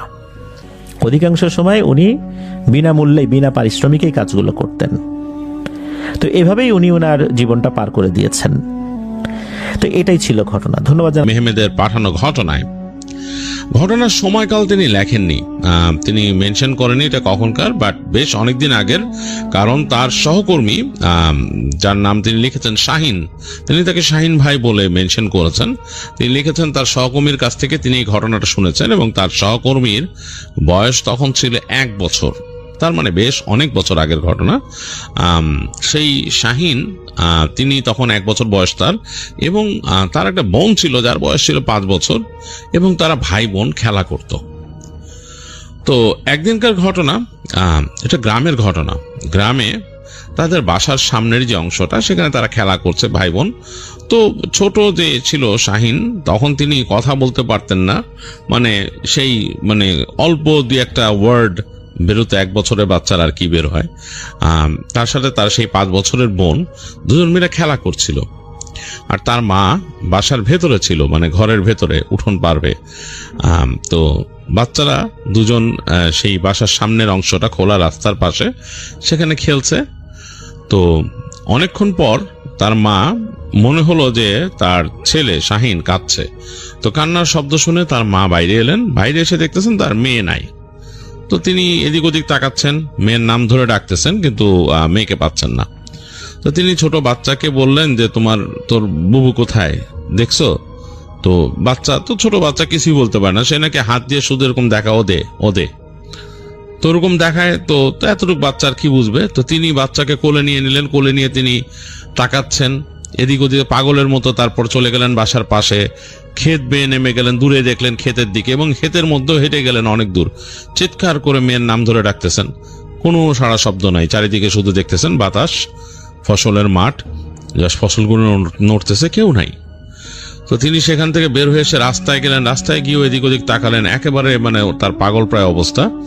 তো তিনি চিৎকার করে কাঁদতে লাগলেন, মেয়েকে পাচ্ছেন না। বাসার ভেতরে চলে আসলেন, বাসার ভেতরে খুঁজলেন, আবার কোথাও নাই। তো তিনি দৌড়াতে দৌড়াতে তাদের নিকটবর্তী যে বাসা ছিল সেখানে গেলেন। সেখানে গিয়ে তিনি খুঁজলেন, মানে তার মনের সান্ত্বনা, তার মেয়ে এত দূর কোনোদিন আসবে না, এতটুকু 5 বছরের বাচ্চা। সেখানেও তিনি পেলেন না। এবং সেই বাড়ির যে অন্যান্য মহিলা ছিল, জিজ্ঞেস করলো কি হয়েছে। তিনি বললেন এই ঘটনা। তো সবাই মানে কনসার্ন হয়ে গেল, সবাই তাদের বাড়ির আশপাশে যে তাও খুঁজলো, মানে নিকটবর্তী যে বাড়িঘর, কারণ তারা জানে যে এতটুকু বাচ্চা আসবে না, তারপরও তারা খুঁজছে, কিন্তু পেল না। তো মানে যখন পায়নি, তখন তাদের ওখানকার একজন খেতে একজন খামারি কাজ করতেছিল, সে বলল যে আমিও তো দেখি নাই, তো আমি এক কাজ করি, ওর বাবাকে খবর দেই। তো সে তাড়াতাড়ি চলে গেল, এবং বেশ খানিকক্ষণ পর তার বাবা কাজ করতো, মানে শাহিন ভাইয়ের বাবার কাজ ছিল বাজারের ওখানে। তো সেখান থেকে কাজের জায়গা থেকে তাকে ডেকে নিয়ে আসলো। তিনি এসে তো একেবারে তার পাগল প্রায় অবস্থা। তিনি বাসায় এসে মানে তার ওয়াইফের দেখতেছেন, ওয়াইফ কাঁদতেছে এবং মানে একেবারে পাগলের মতো হয়ে গেছে। তো অনেক তাদের মাথার মধ্যে টেনশন, পুরো পরিবারের উপর একটা মানে বিভীষিকা নেমে আসলো। খুবই দুঃখী তারা। তো মানে মন খারাপ, চিৎকার করে কাঁদতেছে মানে শাহিনের মা, এবং তার বাবাও মানে চোখ ভেজা, চিন্তা করতেছে কি করবে, মানে আসলে কিছুই করার নাই। একটাই উপায়, তখন তারা চিন্তা করতেছে থানায় যাবে, থানায় যেয়ে বলবে যে এরকম বাচ্চা হারায় গেছে, আর মসজিদের মাইকে একটা অ্যানাউন্সমেন্ট দেবে যে এরকম বাচ্চা হারায় গেছে, এরকম দেখতে যদি কেউ খোঁজ পান আমাদের সাথে যোগাযোগ করবেন। এই তো যখন এগুলো চিন্তা করতেছে, তো এই সময় গ্রামবাসীদের একজন আসলো তাদের বাসায়, এসে শাহিনের আব্বাকে বলল যে ভাই একটা কাজ করতে পারেন, আমাদের পাশের গ্রাম যে আছে ওইখানকার ওই যে দেখছেন জঙ্গলটা, বলে হ্যাঁ, বলে ওইখানে আমরা শুনছি একজন পাগল আছে, এই পাগলের কাছে অনেকে যায়। তো বলতে পাগলের কাছে যে আমি কি করব? বলে পাগলের কাছে অনেকে যায়, অনেকের অনেক কিছু হারাইলে বা কোনো সমস্যা পড়লে পাগলের কাছে যে বলে, এবং পাগল নাকি অনেক কিছু সমাধান করে দিছে, তো আপনি যেয়ে দেখতে পারেন। তো এটা শোনার সাথে সাথেই শাহিনের আম্মার চোখ জলজল করে উঠছে। শাহিনের আব্বা বলতেছে না, আমি পাগল টাগলের কাছে যাবো না, এগুলো আমি বিশ্বাস করি না, এগুলো আর কিছু না, এইসব আমি বিশ্বাস করি না, এগুলো আমি যাবো না। তো ওই লোক বলছে দেখেন আপনার ব্যাপার, আমি জাস্ট বললাম যে কারণ আপনারা যেহেতু খুঁজতেছেন বাচ্চারে, এখন আর কেমনি কি করবেন, অনেকে তো অনেক কিছু, অনেকের গরু হারাই গেছিল খুঁজে পাইছে, আরো অনেক কিছু এরকম। তো শাহিনের আব্বা এটাতে বিশ্বাস রাখে না, সে বলছে না আমি ওখানে যাবো না, আমি আগে যাই, যে আমি থানায় যাই করি। আর তার বউকে বললে, তার বউ বলতেছে আপনি যান না, পাগলের কাছে যান না, শাহিনের মা। তো তখন তিনি বলছেন না, খবরদার, এগুলো আমি বিশ্বাস করি না, এগুলো যাইবা না, তুমি ঘরে তোমার কেউ বললেও কিন্তু তুমি যাইবা না, বলে তিনি বের হয়ে যান বাসার থেকে। তিনি থানায় যাবেন, থানায় যে মানে রিপোর্ট করবেন এবং মসজিদের মাইকে যে অ্যানাউন্স করবেন, এর জন্য তিনি বের হয়েছেন। তো শাহিনের আম্মা ওই গ্রামবাসী ভদ্রলোক চলে যাওয়ার সময় তাকে জিজ্ঞেস করে যে ভাইজান কোথায়, উনি কোথায় বসেন, কোন জায়গায়? বলে ওই জায়গায়, ওই আমাদের গ্রাম পার হইলেই এরপরে দেখবেন ওই পাশের গ্রামের পাশে জঙ্গল শুরু হয়েছে, জঙ্গলে ওইখানে বসে ভিতরে, আমি তো যাই নাই, শুনছি মানুষের কাছে ভয় পায় নাকি মানুষ যাইতে, দিনে দুপুরে ভয় পায়, ওইটা নাকি এমনি ভয়ের জায়গা। তো তখন শাহিনের আম্মা বলতেছে আমি যদি যাই, বলে আপনি যায়েন না, খবরদার, আপনি মেয়ে মানুষ, আপনি যাবেন কেন, ওই ভাই সাহেব আসলে হেরেই পাঠান বুঝায় টুজায়, বলে সে গ্রামবাসী চলে গেলেন। তো শাহিনের আম্মা দেখতেছে যে তার হাজবেন্ড গেছে, মিনিমাম ঘন্টাখানেক লাগবে আসতে।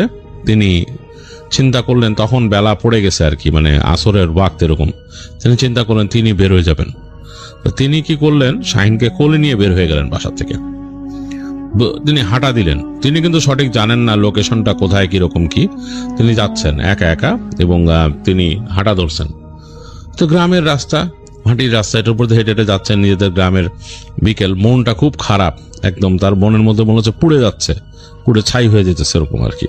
তো এই কষ্টে তিনি হেঁটে যাচ্ছেন এবং যেতে যেতে এক সময় বিকাল গড়ায়, সন্ধ্যা হয়ে গেল, অন্ধকার। তিনি তখন তাদের গ্রামের শেষ প্রান্তে পৌঁছাইছেন। এই জায়গাটা একটা স্কুল আছে, স্কুলের পর তাদের গ্রামের প্রান্ত শেষ। আর এই পড়ন্ত বিকেলে সন্ধ্যার সময় স্কুল বন্ধ হয়ে গেছে, পরে স্কুল ঘরটাও কেমন খা খা করতেছে। গ্রামের প্রান্ত শেষ হওয়ার পরেই আসলে তাদের গ্রামটা এরকম বেঁকে গেছে, বা দিক দিয়ে এরকম বেঁকে রাস্তাটা অনেকটা কাইন্ড অফ এস এর মতো শেপ নিয়ে ঢুকছে, একটা ইংরেজি এস অক্ষরের মতো। আর ওই জায়গায় দুই পাশে একেবারে এক পাশে বাঁশঝাড়, আরেক পাশে নেমে গেছে রাস্তা, কিছুটা খোলা প্রান্তর, তারপর নদী গেছে বেঁকে। এবং এই নদীর পার শেষে আরো সামনে যে ওখানে আর ক্ষেত নাই, ওখানে বিশাল ঘন গাছগাছালি জন্ম হয়েছে জঙ্গলের মতো। তো তিনি যখন ওই জায়গাটায় পৌঁছাইছেন, সেই যে নদীর বাঁক, এসের বাঁকের কাছে, তখন তিনি দেখতেছেন যে অলরেডি সন্ধ্যা হয়ে গেছে। একেবারে উঁচু উঁচু গাছগাছালির ওই পারে সূর্য চলে গেছে, লালচে হয়ে গেছে আকাশ, এবং হালকা রক্তিম আভা সেই পানির উপরে ভাসতেছে নদীর পানিতে। এবং নদীর এই জায়গাটাও এখন নির্জন, কোনো জেলে বা কিছু নাই, বা কোনো নৌকাও চলতেছে না, শুধু পানিতে স্রোতগুলো বাড়ি খাচ্ছে। তার বুকের মধ্যে একটু দূর দূর করে উঠলো, ছোট বাচ্চা কোলের মধ্যে। ভয় পেয়েছেন তিনি, চিন্তা করলেন যে আমার কি আসাটা ঠিক হলো, কত দূর হেঁটে চলে আসছে, গ্রাম শেষ করে আসছি আমি। তিনি চিন্তা করতেছেন তার হাজবেন্ড যদি এসে দেখে, তাকে বাসায় না পায়, তার মাথা তারও খারাপ হয়ে যাবে, যে একে প্রথম দিন বাচ্চা হারাইছে, এখন বউও নাই, ছোট বাচ্চাও, দুজনেই নাই। এগুলো চিন্তা করতে করতে তিনি সামনে আরো এগুলেন, কারণ চিন্তা করলেন আসছে যখন যাব, মেয়ের জন্য তার মনের মধ্যে দুঃখ দুঃখ করতেছে। আরো সামনে আসেন, তখন একদম অন্ধকার হয়ে গেছে, আলোটা, লালচে আলো যেটা আকাশে ছিল সেটাও মিলাই গেছে, ঘুরঘুরটি অন্ধকার, আকাশের আলো আছে কিন্তু অন্ধকার। এবং দেখতেছেন গাছগাছালির ফাঁক দিয়ে জোনাকি খেলা করতেছে। তো তিনি চলে আসছেন জঙ্গলের কাছে, তিনি চিন্তা করতেছেন যে এখন কি করবেন, তার মাথা কাজ করতেছে না, তিনি যে ঢুকবেন, কোন দিক দিয়ে ঢুকবেন বা কোনো তো তিনি জেনে আসেন নাই কোথায় কি। তো আরেক পাশে কিন্তু বাঁশঝাড়, এবং এইখান দিয়ে বাতাস আসতেছে, আসলে বাঁশঝাড়ে বাতাস চললে ওরকম একটা শব্দ হয়, কিন্তু পাতাগুলো শস করে শব্দ করে, ওরকম শব্দ করে আসতেছে। তো তার ভয়ও লাগতেছে। এদিকে শাহিন উঠে কাঁদতেছে, তার মাকে খামচে ধরে কাঁদতেছে। তো তিনি ভয় পেতে পেতে গাছগাছালির এই পাশ থেকে দেখলেন একটু ফাঁকা জায়গা আর কি, হাঁটার মতো, ওদিক দিয়ে হাঁটা শুরু করলেন। এই যে হাঁটতেছেন, গাছগাছালির ফাঁক দিয়ে পোকামাকড়ের ডাক, তার ভয় লাগা শুরু করছে চরম। একবার ভাবতেছেন তিনি ফিরে চলে যাবেন, কারণ সাথে আর একটা বাচ্চা, এবং এই বাচ্চা কাঁদতেছে, কেমন একটা অন্যরকম অবস্থা। তিনি হাঁটতে হাঁটতে সামনে যাচ্ছেন, আর ভাবতেছেন যে চলে যাব না সামনে যাব, কিন্তু তার মনের মধ্যে এখনো একটা সেই অদম্য ইচ্ছা যে আমি যদি সেই পাগলকে পেয়ে যাই, আর পাগল লোকটা কেমন সেটাও তো তিনি জানেন না, এটাও তার একটু ভয় লাগতেছে। এরকম গাছগাছালির মধ্যে হাঁটতে হাঁটতে সামনে দেখলেন বেশ খানিকটা আলোর মতো। আলো বলতে হচ্ছে যে এই আকাশের আলো পড়ছে ওই জায়গা, এই গাছগাছালি ফাঁকা হয়ে গেছে, সামনে ফাঁকা জায়গা আছে। তো তিনি একটা জায়গায় বের হয়ে আসছেন, বের হয়ে এসে দেখতেছেন এই জায়গাটা ফাঁকা। এক জায়গায় বেশ খানিকটা বাঁশের গাছ আর কি, বাঁশঝাড় গোল হয়ে আছে কাইন্ড অফ, এবং তার পাশেই একটা বড় একটা গাছ। সেই গাছের গোড়ার মধ্যে কেউ একজন বসে আছে, এবং চাঁদের আলো পড়ছে, চাঁদটা আকাশে চাঁদ আছে, সেই চাঁদটা কিন্তু মেঘে ঢেকে যাচ্ছে বারবার, সেটার একটা আলো ঘোলাটে হয়ে জায়গায় নামছে, খুব বেশ রহস্যময়। এই যে বাঁশঝাড়ের মধ্যে আলোটা পড়ছে, এই বাঁশঝাড়ের ফাঁক ফোকর দিয়ে আলোগুলো পড়ে মাটিতে একটা আঁকিবুকি খাচ্ছে, এবং তার মাঝখানে বসে আছে একজন মানুষ, এবং বোঝা যাচ্ছে মানুষ, আকৃতিটা মানুষেরই, এবং কেমন জানি তার বুকটা কেঁপে উঠল। তখন তিনি অবাক হয়ে খেয়াল করলেন তার নাম ধরে কেউ ডাক দিল বেশ ভারী গলায়। তো তিনি একটু মানে থতমত খেয়ে গেলেন, তার নামটা মেনশন করতে চাচ্ছি না, যাই হোক তাকে ডাক দিল, ধরেন এনি একটা মানে যে কোনো একটা নাম, অমক বেগম এভাবে ডাকলো তাকে। তো তিনি ভয়ে কেঁপে উঠছেন, এরকম কণ্ঠে তাকে কে ডাকলো। তো তিনি নিজের অজান্তে বলে ওঠেন জি, আর তার বাচ্চা জোরে চিৎকার করে কান্না শুরু করলো শাহিন। তো তিনি কাঁপতে কাঁপতে সামনে গেছেন, তিনি বুঝতে পারছেন এটি সে পাগল। তো সে বলল যে বাচ্চার খোঁজে আইছেন আমার কাছে? তো তিনি মানে একদম কাঁপতে কাঁপতে বললেন হ্যাঁ। বলে বাচ্চা তো নিয়ে গেছে। কারা নিছে? তিনি বলছেন কারা নিছে? বলে ছেলে দলায় নিয়ে গেছে, অনেক দূরে নিয়ে গেছে, দেশের বাইরে নিয়ে যাইব। তো তিনি ভয়ে দুঃখে কেঁদে ফেললেন। তিনি কাঁদতে কাঁদতে বললেন কে নিছে আমার সোনারে, কে নিছে, কে নিছে, কই নিয়ে যাইব, কি কন এইসব? তো তখন সেই যে পাগল বসেছিল সে তখন তুই করে বলল কান্দিস না, তোর বাচ্চারা আমি আইনা দেবো, কিন্তু তুই আমারে যা চাই দিতে হইব। তো তখন শাহিনের আম্মা বলল যে কি দিব আপনারে আমি, আমার তো তেমন কিছু নাই। কয় তুই বেশি কিছু দেওয়া লাগবো না, আমি যখন তোর বাচ্চারে নিয়ে আসবো, তোর বাচ্চারে আর আমারে দুধ দিয়ে গোসল করাবি আর আমার পেট ভরে মিষ্টি খাইতে দিবি। তখন এই শুনে শাহিনের আম্মা অবাক হয়ে গেলেন, এটা তো খুব বেশি কিছু দাবি না। তিনি বললেন যে হ্যাঁ খাওয়ামো, আমার মায়ের আইনা দেন, আমার মায়ের আইনা দেন। তিনি বলতেছেন আমার মায়েরা ছোড়ো মাইয়া বলে কাঁদতেছেন। তখন বলে যে তুই চুপ থাক, তুই চুপ থাক, কান্দিস না, তোর মায়ের পেয়ে যাবি, আমি নিয়ে আসবো 1 সপ্তাহ পর, কিন্তু যা খুশি মনে থাকে জানো, যা লাগবো যা, বাসায় যা। তো তখন শাহিনের আম্মা জিজ্ঞেস করছে আমার বাসা আপনি চিনেন? হ্যাঁ চিনি। তিনি বললেন যে কেমনে চিনেন? বলে এটা তোর জানান লাগবো না, তুই যা, তুই তোর বাসায় যা, তোর গায়ে দেওয়া লাগবো? তো তিনি বললেন যে না আমি যাইতারুম। বলে যা, এখান যে সোজা হাইটটা যা, হাইটটা গেলে রাস্তা পাবি, কোনো চিন্তা নাই, কেউ কিছু কইব না। তো তিনি আস্তে করে ঘুরে হাঁটা শুরু করলেন। তো আর বলছে যে পিছন ফিরে যাবি না, আমার দিকে পিছন ফিরে যাবি না যাওয়ার সময়। তো তিনি হাঁটা শুরু করলেন শাহিনের আম্মা শাহিনকে নিয়ে। তো শাহিন কাঁদতেছে, জোরে জোরে কাঁদতেছে, মাকে আঁকড়ায় ধরে, আর ভয় পেয়েছে, ছোট বাচ্চা ভয় পেয়েছে এরকম। তো তিনিও হেঁটে বের হয়ে যাচ্ছেন। তো যখন গাছগাছালির মধ্যে দিয়ে ঢুকছেন তখন তার মনে হলো তার দুই পাশে মানে কালো দুইটা অবয়ব, মানে একেবারে ডিপ ডার্ক দুইটা অবয়ব, মানে অন্ধকারের সাথে মিলেমিশে আছে আরো অন্ধকার। তার দুই পাশে এরকম দুইটা অবয়ব হেঁটে হেঁটে যাচ্ছে, অ্যাজ ইফ তাকে হেঁটে বের করে নিয়ে যাচ্ছে সেখান থেকে। তিনি বুঝতে পারলেন না এগুলা কি, তার সারা শরীর কাটা দিয়ে গেছে। তিনি হেঁটে গাছগাছালির মধ্যে থেকে যখন বেরোইছেন, তিনি তখন মানে একটু আলতোভাবে খেয়াল করলেন ডানে বামে, তার কাছে মনে হলো কোনো মানুষের শেপ হবে, মানুষের শেপ হবে, কিন্তু অনেক লম্বা, 8-10 ফিট লম্বা, মানে একদম গাঢ় কালো দুইটা অবয়ব, অনেকটা ধোঁয়ার মতো মনে হচ্ছে, মানে এই অন্ধকারটা ধোঁয়া যেভাবে কাঁপে সেভাবে কাঁপতেছে। তো তিনি খুব ভয় পেয়েছেন, তার কোলে বাচ্চা এবং তার ছেলে চুপ হয়ে গেছে, কোনো কথা বলতেছে না, সাউন্ড করতেছে না। তো তিনি দ্রুত হাঁটা শুরু করলেন, গাছগাছালি থেকে বের হয়ে হাঁটতে হাঁটতে রাস্তায় উঠলেন। রাস্তায় উঠে তিনি মানে সামনের দিকে হাঁটা শুরু করলেন, মেন রাস্তা দিয়ে তাদের গ্রামের দিকে। এই সময় দেখলেন একটা বাতাস এরকম ঘূর্ণির মতো তার পাশ দিয়ে যাচ্ছে এরকম। তো তিনি খুব ভয় পেলেন এই বাতাসের ঘূর্ণিটা, মানে বাতাস ধুলাবালি নিয়ে যেরকম ঘুরে, এবং এই ঘূর্ণিটা ঠিক তার থেকে ডিস্টেন্স রেখে চলতেছে, বেশি দূর না, প্রায় 2-3 ফিট ডিস্টেন্সে তার পেছনে পেছনে চলতেছে। যাই হোক, তিনি মানে বেশ ভয়ে হাঁটতে হাঁটতে হাঁটতে হাঁটতে এক সময় তিনি তার আর কিছু খেয়াল নাই, তার মাথার মধ্যে শুধু কাজ করতেছে সেই যে পাগল তাকে বলছে তোর বাচ্চারা পেয়ে যাবি 1 সপ্তাহের মধ্যে, আমি নিয়ে আসুন তোর বাসায়। তো তিনি মানে মাথায় ঘুরতেছে তার এটা যে বাচ্চাকে নিয়ে আসবে, তিনি মোটামুটি এটা বিশ্বাস করতে পারতেছেন। তো তিনি বাসার গেটের কাছে যখন আসছেন তখন দেখতেছেন রাস্তার মধ্যে তার হাজবেন্ড দাঁড়ায় আছে, তাকে দেখে দৌড়ায় আসছে, মানে শাহিনের আব্বা এসে বলছে কি তুমি কই গেছিলা, মানে তিনি চিৎকার করে মানে তার গলা ফাটায় ফেলতেছে আর কি, এবং সে মানে মনে হচ্ছে যে সে মানে আত পাগল টাইপের মানুষ হয়ে গেছে। তো বলতেছে যে না আমি গেছিলাম পাগলের কাছে। তো তিনি মানে রাগ করতে যেও চুপ করে গেলেন, আর কিছু বললেন না। তিনি শাহিনকে কোলে নিয়ে নিলেন, তার বাবা এবং স্ত্রীকে নিয়ে ঘরে আসলেন। তো ঘরে এসে তাদেরকে রেখে তিনি দেখা গেল যে মানে ঘর থেকে বের হয়ে বাসার পিছনে গেলেন। তো তখন শাহিনের মা শুনতেছে যে তার বাবা কাঁদতেছে বাইরে বসে।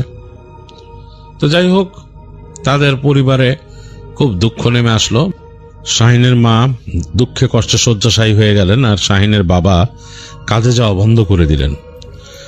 তো শাহিনকে নিয়ে যতটুকু টাইম তার বাবা পারেন থাকেন, আর মাঝে মাঝেই তিনি বাসার পেছনে যে চাপা ভাবে কাঁদেন এবং শব্দটা শাহিনের মা শোনেন এবং তিনিও কান্নাকাটি করেন। তো এইভাবে তাদের নাওয়া খাওয়া তারা ভুলে গেল এবং তাদের আত্মীয় স্বজনরা তাদেরকে খাবার দাবার এনে দিচ্ছে, তারা রান্না বাড়াও হয় না তাদের বাসায়, এবং শাহিনকেও দেখা গেল যে মানে ওই আত্মীয় স্বজনরা কেউ এসে তাড়াতাড়ি খাওয়া, এরকম একটা অবস্থা। তো এইভাবে 1 সপ্তাহ পার হয়ে গেছে। 1 সপ্তাহ পার হওয়ার পরে একদিন সন্ধ্যায় তাদের বাড়িতে তারা বাতিও জ্বালতো না, তাদের মন এত খারাপ। তো সন্ধ্যার সময় হঠাৎ শাহিনের মা ওখান থেকে একটা শব্দ শুনে, একটা হাক জোরে, যে অমক বেগম বাইরে আয়, তোর মাইয়া লয়ে আইছি, তোর মাইয়া লয়ে যা। তো এই শুনে শাহিনের আম্মার মাথা একেবারে এলোমেলো হয়ে গেল। তিনি বিছানা থেকে লাফ দিয়ে উঠে দৌড় দিলেন। দৌড় দিয়ে তিনি দরজার বাইরে আসছেন, এসে তিনি দৌড়ে উঠান পার হয়ে তার মানে তাদের যে এন্ট্রান্স সেদিকে গেলেন। তো এটা চাপা এরকম ছোট্ট জায়গা ছিল, দুই পাশে গাছগাছালি তাদের দরজার সামনে। তো দৌড় দিয়ে তিনি বের হয়েছেন বাইরে।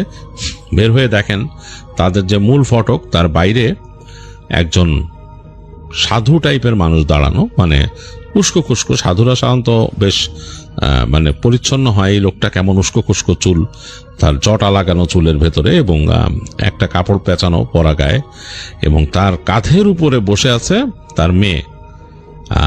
তার মেয়ে কাঁধের উপর বসে আছে এবং তার মেয়ে তার দিকে তাকায় আছে এবং তাকে দেখে বলল মা। তো সাধু তার মেয়েকে নামায় দিলেন কাঁধ থেকে, এবং এটা দেখে তিনি চিৎকার করে উঠলেন শাহিনের মা, এবং তিনি প্রায় মূর্ছা যাওয়ার মতো অবস্থা, মাটিতে পড়ে কাঁদতেছেন। তো মেয়ে এসে জড়ায় ধরছে তার মাকে।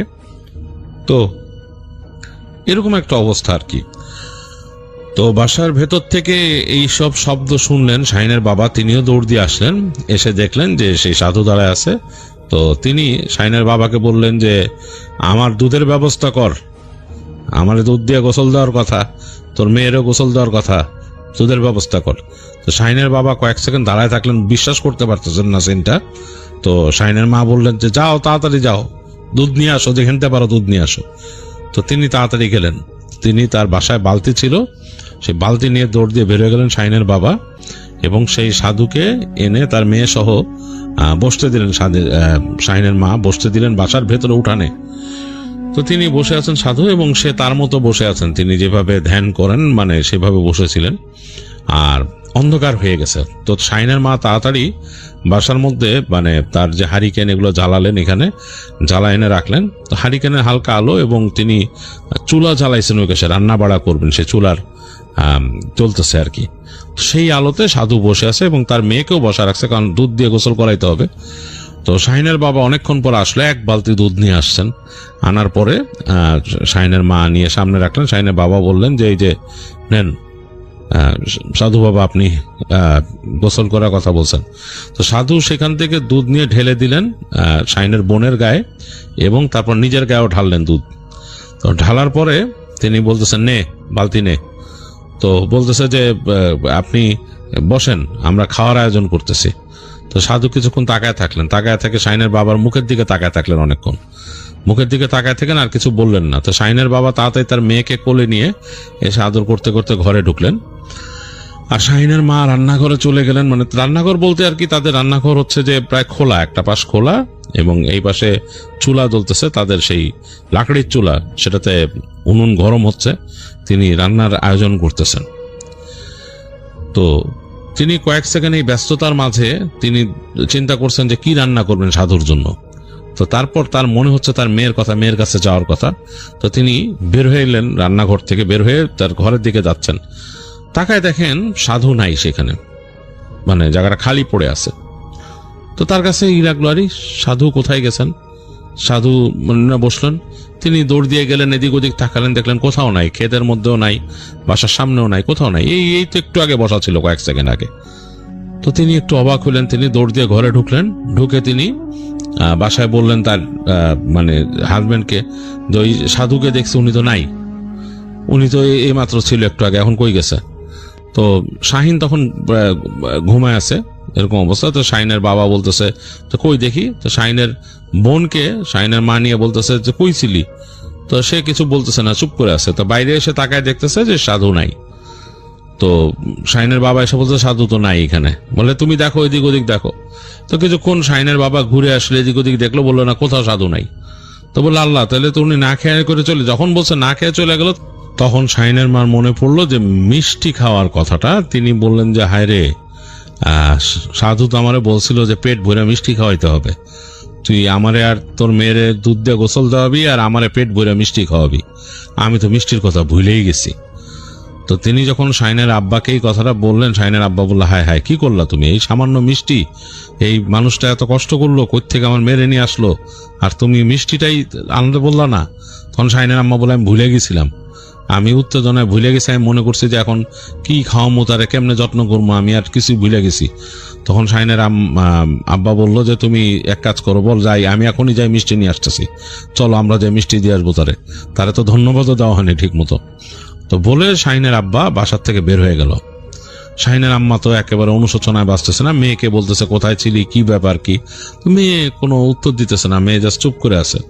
তো বলে তো তুই কেমনে আইলি, তো মেয়ে বলতেছে আমারে ওই সাধু নিয়ে আসছে। কোত্থেকে নিয়ে আসছে, আমারে নিছিল গা মানুষ, ওখান থেকে নিয়ে আসছে, সবটিরে ঘুম পাড়ায় দিছে, সবটিরে ঘুম পাড়ায় দিয়ে আমার নিয়ে আইছে।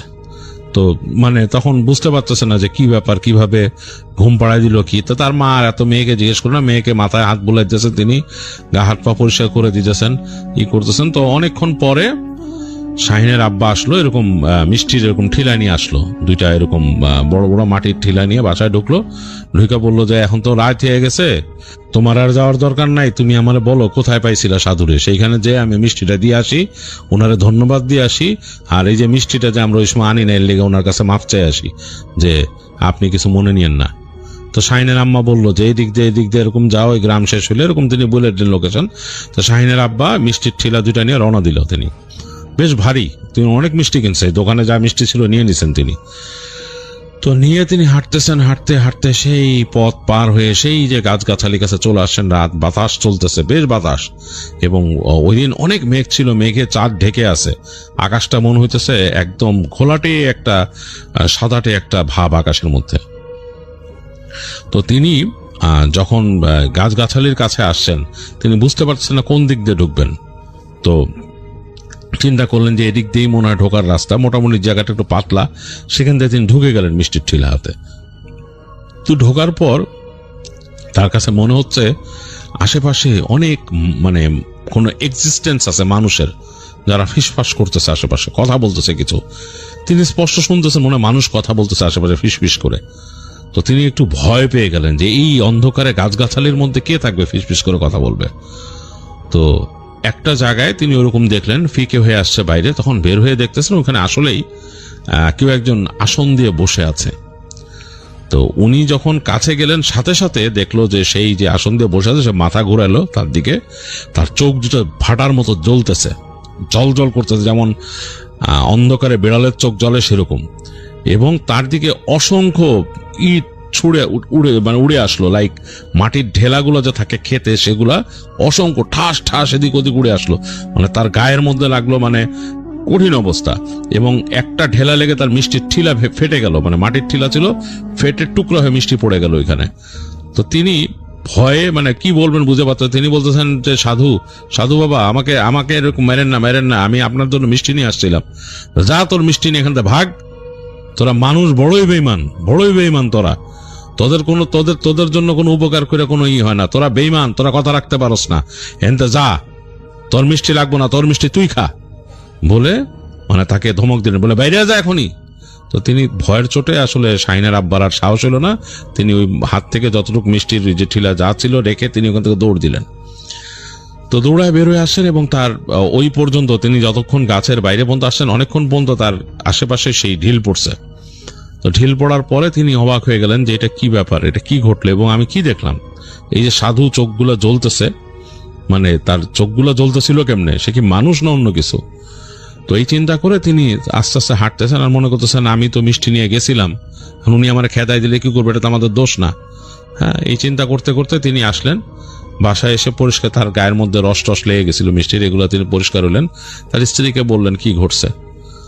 তো যাই হোক, তো তারা স্বামী স্ত্রী এবং তার বাচ্চারা তারা অনেক দিন পর একসাথে আবার শুলেন এবং রাত্রে তারা মানে কথা বলতে বলতে ঘুমাইলেন। তবে মনের মধ্যে তাদের খটকা লেগেই থাকলো যে সাধু মিষ্টিটা নিল না, তাকে খাওয়ানো হলো না, তার সাথে কথাও বলা হলো না।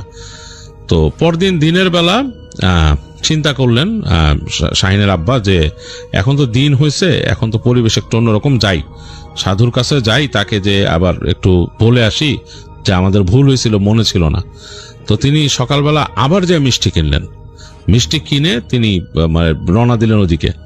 তো হেঁটে হেঁটে গেছেন, দিনের বেলা আর এতটা লাগতেছে না সেই জায়গাটা। তো হাঁটতে হাঁটতে হাঁটতে হাঁটতে তিনি বের হয়ে গেলেন।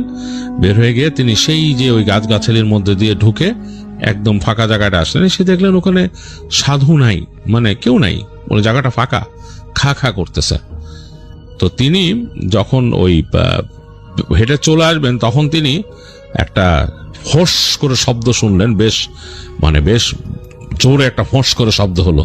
তো তাকায় দেখতেছেন পেছনে গাছগাছালির মধ্যে একটা বড় সাপ কয়েল করে বসে আছে। এটা কিং কোবরা হবে, বেশ বড় উঁচু, প্রায় তার ফনা 2-2.5 ফিট উপরে মাটির থেকে ফোঁস করতেছে, মানে মুখ বের করে জিভ বের করে ফোঁস করতেছে ফনা তুলে। সে ফনার ব্যাস এত বড়, এরকম বিশাল। তো তিনি তাড়াতাড়ি ওখান থেকে আর তিনি মিষ্টিটা নিলেন না। তিনি বুঝলেন এখানে অলৌকিক কোনো ব্যাপার আছে। তিনি মিষ্টির যে হাঁড়ি দুটা নিয়েছিলেন রেখে তিনি ওখান থেকে দৌড় দিয়ে আবার গাছগাছালির মধ্যে ঢুকে যান। ঢুকে তিনি বের হয়ে আসেন এবং বের হয়ে এসে যাওয়ার সময় তিনি বলতে থাকেন, সকল প্রশংসা আল্লাহ তাআলার, যার দয়া আমার সন্তানকে ফেরত পাইছি।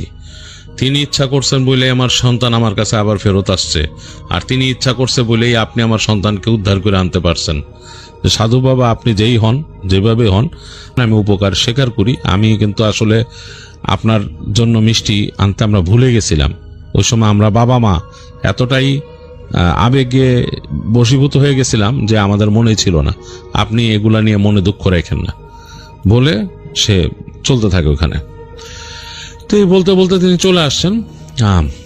তার কাছে মনে হলো যে তার কানের কাছ থেকে একটা বাতাস চলে গেল, শোঁ করে মনে হলো, একটা শোঁ করে একটা বাতাস চলে গেল।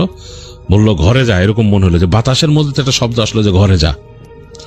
যাই হোক, তিনি চলে আসছেন বাসায়। তিনি আর ই করবেন কি, তো বাসায় এসে তিনি মোটামুটি পরিবারকে বললেন, তার স্ত্রীকে আর বাচ্চাদেরকে দেখে রাখতে বললেন সবসময়, বাচ্চাদেরকে একলা যেন কোথাও না রাখা হয় এরকম। তো যাই হোক, তাদের এইভাবে সময় পার হলো। তো তিনি পরবর্তীতে শুনছিলেন সেখানকার একজন মানুষের কাছে, মুরব্বী একজন মানুষ, তিনি বলছিলেন যে ওইখানে যে মানুষ বলে পাগল বসে থাকে বা সাধু অনেকে বলে, বা তুমিও বলছো যে সাধুরে তুমি দেখছিলা, ওইটা আসলে মানুষ ছিল না, জিন, ওর সাথেও ওখানে ওর জিনের থাকতো। তো পরবর্তীতে যেহেতু তোমরা এখানে চলে যায়, এরকম ঘটনা ঘটছে, ওইখান থেকে সইরা অন্য কোথাও থাকে সে, হয়তো গেলে কখনো দেখা পাবা, কখনো পাবা না। এই তো যাই হোক, এর উপকারী জিন, খারাপ জিন না, সে অনেক বয়স্ক, অনেক তার বয়স হয়েছে এবং সে উপকারী জিন, উপকার তো করছেই তোমাদের। তো এই কথা নাকি এক মুরব্বী বলছিল। তো এই ছিল মেহমেদের পাঠানো ঘটনা। মেহমেদ তার সহকর্মী শাহিন, যার ঘটনা, যার বোন হারায় গেছিল, তার ঘটনাটা আমাদের সাথে শেয়ার করলো এবং সে আমাকে রিকোয়েস্ট করেছিল আমি যেন আমার মতো করে ঘটনাটা আপনাদের। প্রিয় শ্রোতাবৃন্দ, আশা করি আপনারা সবাই ভালো আছেন। আমি আজকে যে ঘটনাটি শেয়ার করতে যাব সেটা কখনো ভাবিনি কারোর সাথে শেয়ার করতে পারবো, কারণ একটাই এই ইনসিডেন্টটা হওয়ার পর আমি সহ আমার পুরো পরিবার প্রায় অনেকদিন ট্রমাটাইজ ছিলাম। ইভেন আমি যখন ঘটনাটি লিখতে বসছি তখন থেকে মেন্টালি ডিস্টার্ব ফিল করছি। আমি জানি এটা আমাকে নেক্সট 2 সপ্তাহ যাবৎ ভোগাবে।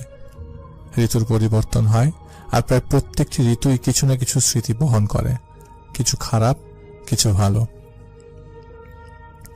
2005 কি 2006 সালের শীতকাল, তখন বাটন মোবাইল ফোনের যুগ ছিল। আমার বয়স তখন 7 কি 8 হবে। রাত 10টায় আমার আব্বুর মোবাইল ফোনে একটি কল আসে। কলটি ছিল আমাদের অ্যাপার্টমেন্টেরই 6 তলা থাকা বেলাল আঙ্কেলের। বেলাল আঙ্কেলের 3 মেয়ে, বড় মেয়ে MBBS ডাক্তার, মেঝো মেয়ে শেরে বাংলা নগর গার্লস কলেজের 2য় বর্ষের ছাত্রী ছিলেন, আর সবার ছোট মেয়ে আমার বয়সের। তো বেলাল আঙ্কেল কল দিয়ে আব্বুকে বললেন যে আমার মেজো মেয়ে ইরাকে পাওয়া যাচ্ছে না, তাকে খুঁজতে বের হওয়া লাগবে, মানে আব্বুর গাড়ি লাগবে। তো এরপর এই কথা শুনে আব্বুও গাড়ি নিয়ে বের হন বেলাল আঙ্কেলের সাথে ইরা আপুকে খুঁজতে। এদিকে বেলাল আঙ্কেল আব্বুকে কিছুই বলেননি, কলে কোথায় যাবে কি হয়েছে কিছুই না। এদিকে আব্বু আমাদের কিছু না বলে বের হয়ে যান বাসা থেকে। এদিকে আব্বু যাওয়ার সাথে সাথে আমাদের ইন্টারকমে কল আসে অ্যাপার্টমেন্টের অন্য একটা ফ্লোরে থাকা এক আন্টির। তিনি আম্মাকে কল দিয়ে বললেন, ভাবি 6 তলায় আসেন, বেলাল সাহেবের বউ পাগলামি করছে। আমার ছোটবেলা থেকেই কৌতূহল বেশি ছিল। আম্মার সাথে সাথে আমিও 6 তলায় গিয়ে দেখি বেলাল আঙ্কেলের স্ত্রী পাগলের মতো কান্না করছেন আর বাড়িতে মানুষ দিয়ে ভর্তি। কি হয়েছে জিজ্ঞেস করে আন্টি কান্না করে করে বলতে থাকেন, বাবার একটু বকা দিয়েই থাকে, তাই বলে বাসা ছেড়ে যেতে হবে। ইরা 6 ঘন্টা যাবৎ ওয়াশরুমে গোসল করছিল। এক তো শীতকাল, তার উপরে এতক্ষণ সময় নিয়ে গোসল করাটা খুবই অস্বাভাবিক। 1 ঘন্টা 2 ঘন্টা মানা যায়, 6 ঘন্টা। বেলাল আঙ্কেল নাকি অনেকবার ওয়াশরুম থেকে বের হওয়ার জন্য ধাক্কাধাক্কিও করেছিলেন। এরপর না বের হওয়াতে তিনি এক পর্যায়ে ওয়াশরুমের দরজাটাই ভেঙে ফেলেন। দরজা ভেঙে দেখতে পান ইরা আপু নাকি ওনার হাতের তালু, ওই হাতের তালু যে ঘষা মাজা করছিলেনই তো করছিলেন। বেলাল আঙ্কেলের এমন আচরণ ইরা আপু বেশ ক্ষিপ্ত হন এবং বাবা হলে বেলাল আঙ্কেলের এমন উপযুক্ত মেয়েকে গোসল করা অবস্থায় দেখে ফেলা বিষয়টা ইরা আপুকে অনেক বেশি লজ্জার মুখে ঠেলে দেয়। বাবা মার কাছে তাদের সন্তান সবসময় ছোট থাকে, কিন্তু বয়সটাই এমন যে ইরা আপু বিষয়টা স্বাভাবিকভাবে মেনে নেয়নি। তিনি মান অভিমান করে রোজ সোজা বাসা থেকে বের হয়ে যান। আন্টির এসব কথা বলতে বলতে হঠাৎ করে খেয়াল করলাম সবার মাঝে এক প্রকার কানা ঘষা শুরু হয়েছে যে এমন কিভাবে মারা গেছে, লাশ কোথায়, কখন আনবে, কি কাটা পড়েছে কিভাবে, ইত্যাদি ইত্যাদি। এই কথাগুলো প্রত্যেকটাই আমার কাছে কলিজা মোচড় দিয়ে ওঠার মতো। তার মাঝে এক আন্টি এসে ইরা আপুর আম্মুকে বলেন যে, ভাবি ইরা তো আর নেই। এইটা শুনে আন্টি চিৎকার দিয়ে উঠে পাগলের মতো কান্নাকাটি শুরু করে দেয়। ভাই আমি সেই দৃশ্য ভুলতে পারি না। এরপর কান্না করতে করতে আন্টি বলে, আমার মেয়েকে আমার কাছে আনো, যেমন অবস্থায় হোক।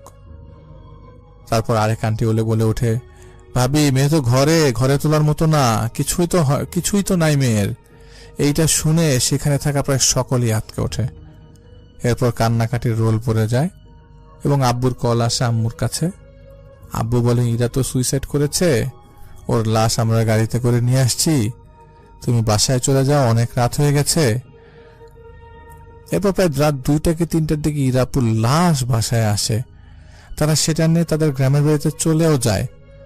এরপর আব্বু বাসায় এসে পুরো ঘটনা বলল যে বেলাল আঙ্কেল কিছু না বলেই নাকি পুলিশ স্টেশনে যান এবং পুলিশ নাকি বেলাল আঙ্কেলকে সোজা ডেথ স্পটে নিয়ে যান। সেখানে গিয়ে আব্বু যা দেখলেন সেটা খুবই ভিন্ন একটা চিত্র। একটি কাপড়বিহীন মেয়ের লাশ, 2টা হাতই কেটে আলাদা হয়ে গেছে, পা আলাদা হয়ে গেছে, বডির সামনের দিকটা অক্ষত আছে, কিন্তু যা ক্ষতি হয়েছে তা পিঠের দিকে।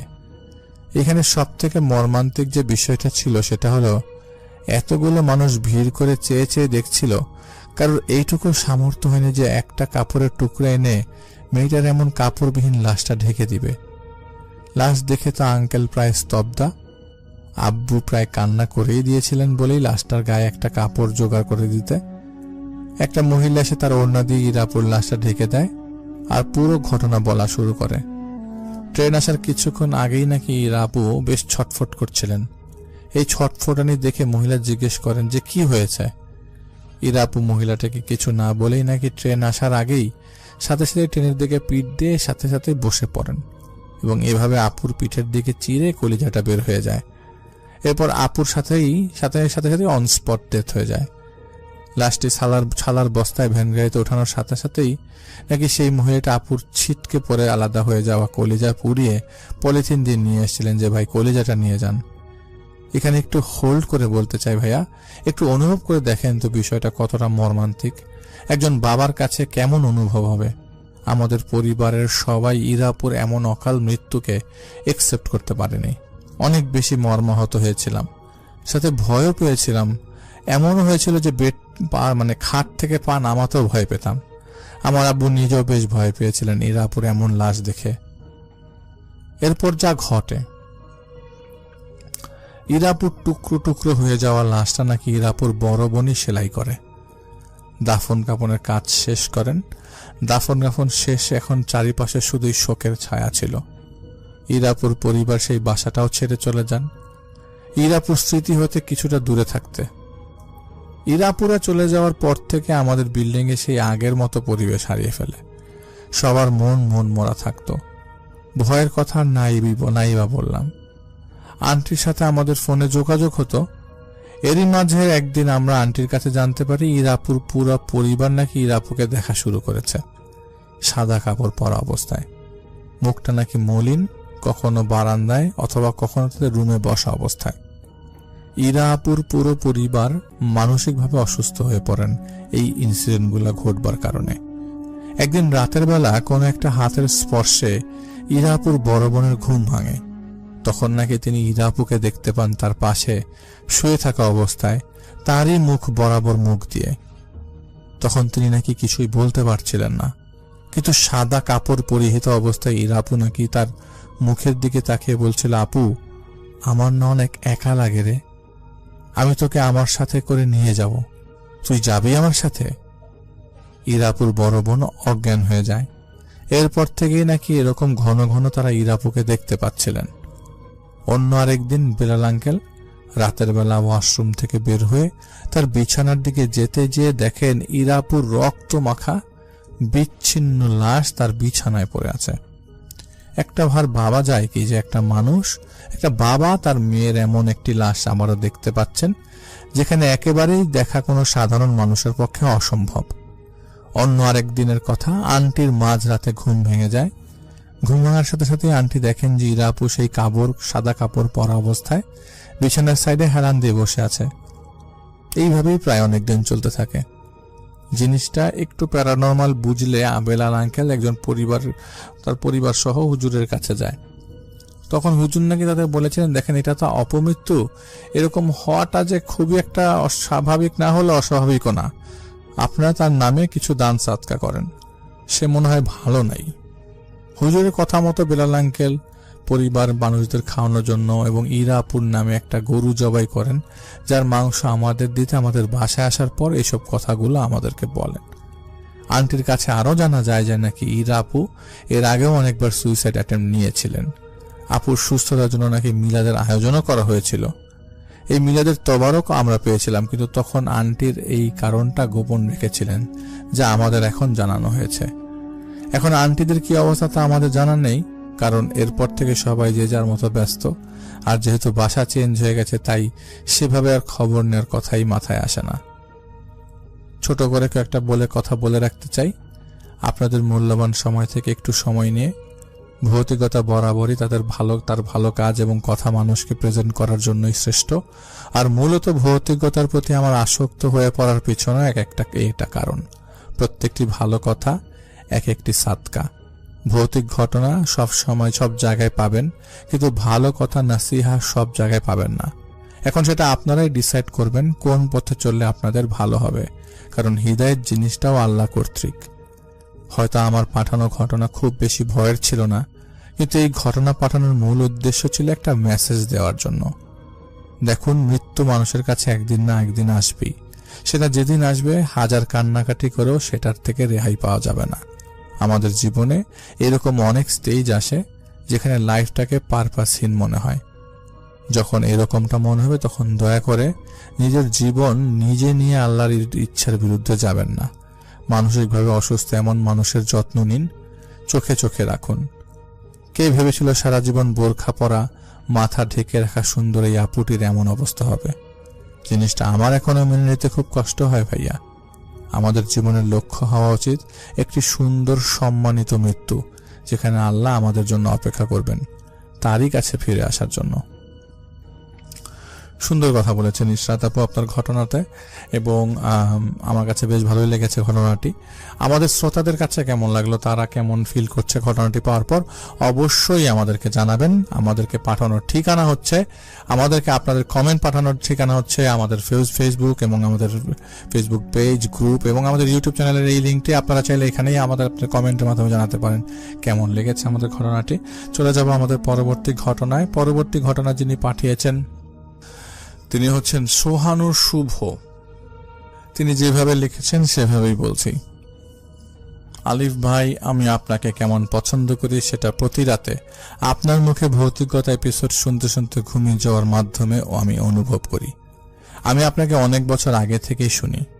এখন পর্যন্ত 4 বার ইমেলটা লিখেছি, কিন্তু দুঃখের বিষয়ে আমি পাঠাতে পারছিলাম না, তাই আবারও চেষ্টা করলাম। আজকে আমি আমার দেখা একটি সত্য ঘটনা আপনাদের মাধ্যমে ভৌতিকতার সকল শ্রোতাদের কাছে শেয়ার করতে যাচ্ছি। শুধু আমি না, হাজার হাজার মানুষ সাক্ষী এই ঘটনাটির, চাইলে যে কেউ খোঁজ নিতে পারেন। ঘটনাটা আমার নানু বাড়ির একটি নদীকে কেন্দ্র করে, যে নদীতে প্রতি বছর একটি করে লোক মারা যায়। অবাক লাগলেও এটাই সত্য। এখন থেকে 20 দিন আগে একজন জেলে মারা যায় এই নদীটিতে। জেলের ঘটনাটি পরের কোনো এপিসোডে শেয়ার করব। আমার নানু বাড়ি এই নদীটির পাশে অবস্থিত। এটি রংপুর বিভাগের পীরগঞ্জ উপজেলায়। আমি আমাদের এই স্বনামধন্য ধর্মীয় প্রতিষ্ঠান জড়িত, তাই আমি সেখানে আমার সমস্ত কিছু, আমাদের ইউনিয়ন গ্রামটির নাম গোপন রাখছি। আমাদের এই গ্রামটির পাশে এক পাশে নদী আর সব পাশে আবাদি জমিদার আবদ্ধ, তাই সন্ধ্যার পর যোগাযোগ নাই বললেই চলে। নদীটির সম্পর্কে যদি বলি তাহলে নদীর সাথে বাঁধ ও জঙ্গল আছে, সাথে অনেক তাল গাছও দেখতে পাওয়া যায়। নদীর তীরে যদি আশেপাশের কেউ শুনে থাকে এই মুহূর্তে, তাহলে অবশ্যই বুঝবেন আমি কোথাকার ঘটনা বলছি। এছাড়াও আমি আমার নানু ভাইয়ের কাছে শুনেছি এই নদীতে রাতের বেলায় নাকি জাল দিয়ে মাছ ধরতে দেখা যায়। কেউ বিপদে পড়লে সাহায্য পাওয়া যায়। তার সাথে মাঝে মাঝে মাঝরাতে নৌকা ভাসতে দেখা যায়। অস্বাভাবিকভাবে নানা রকম শব্দ বা টিম টিম করে আলো জ্বলতে দেখা যায় নদীতে। নদীতে অক্টোবর নভেম্বর মাসে পানি একটু অল্প থাকে, আর আমি যে ঘটনাটি শেয়ার করছি সেটা অক্টোবর মাসের ঘটনা, 2020 সালের 18 অথবা 19 অক্টোবরের ঘটনা। আমি ঘটনায় যাই। আপনি জানেন গ্রামে ধর্মীয় প্রতিষ্ঠানের প্রতি বছর ওয়াজ মাহফিলের আয়োজন করা হয়। আমার নানুর বাড়িতে একটি স্বনামধন্য ধর্মীয় প্রতিষ্ঠান অথবা মাদ্রাসা আছে, যেখানে 200-র কাছাকাছি ছাত্র পড়াশোনা করে। এই মাদ্রাসায় প্রতি বছর ওয়াজ মাহফিল অনুষ্ঠিত হয়, আর আমিও প্রতি বছর শোনার জন্য গিয়ে থাকি, কারণ সে সময় সবার সাথে দেখা হয়। ঈদের দিনের চেয়ে বেশি আনন্দ সেখানে ছড়িয়ে পড়ে গ্রামের মাঝে। যথারীতি আমি বাসা থেকে নানু বাড়ির উদ্দেশ্যে রওনা হয়ে, মানুষের অলরেডি অনেক মানুষ রওনা হয়ে গেছে। আমি মনে মনে ভাবলাম মাহফিলের আগের দিনে এত মানুষ, তাহলে মাহফিলের দিন তো আরো বেশি মানুষ হবে। এর মাঝে আমার মামা কোনো কিছু জিজ্ঞেস না করেই আমাকে বলে, জানো আজকে সকালে নদীতে মাদ্রাসায় একটা ছাত্র নিখোঁজ হয়ে গেছে। অনেক খোঁজাখুঁজি করে এখন পর্যন্ত পাওয়া যায়নি। আমি একটু অবাক হয়ে বললাম, কিভাবে নিখোঁজ হলো? মামা বলল, সকাল অর্থাৎ 18 অক্টোবর 10টার পর অনেকগুলো ছাত্র মিলে মাদ্রাসার বসার পাটি ধুতে যায় নদীতে।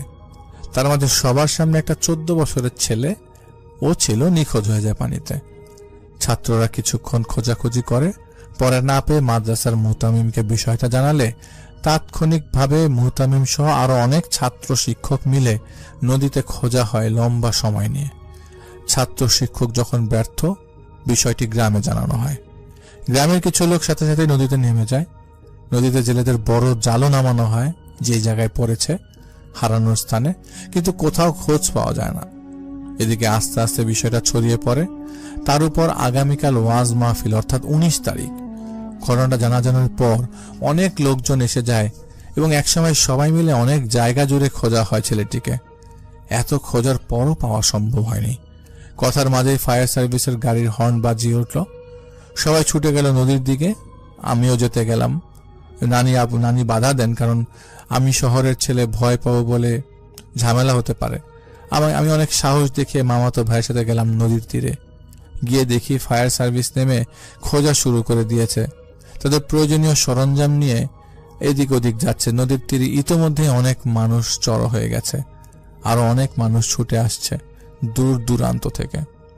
ফায়ার সার্ভিসের কর্মীরা তাদের সামর্থ্য মতো চেষ্টা করছে, তাদের সাথে উপস্থিত লোকজন ও পানিতে নেমে চেষ্টা করছে, তারপরও কোনো খোঁজ মিলছে না।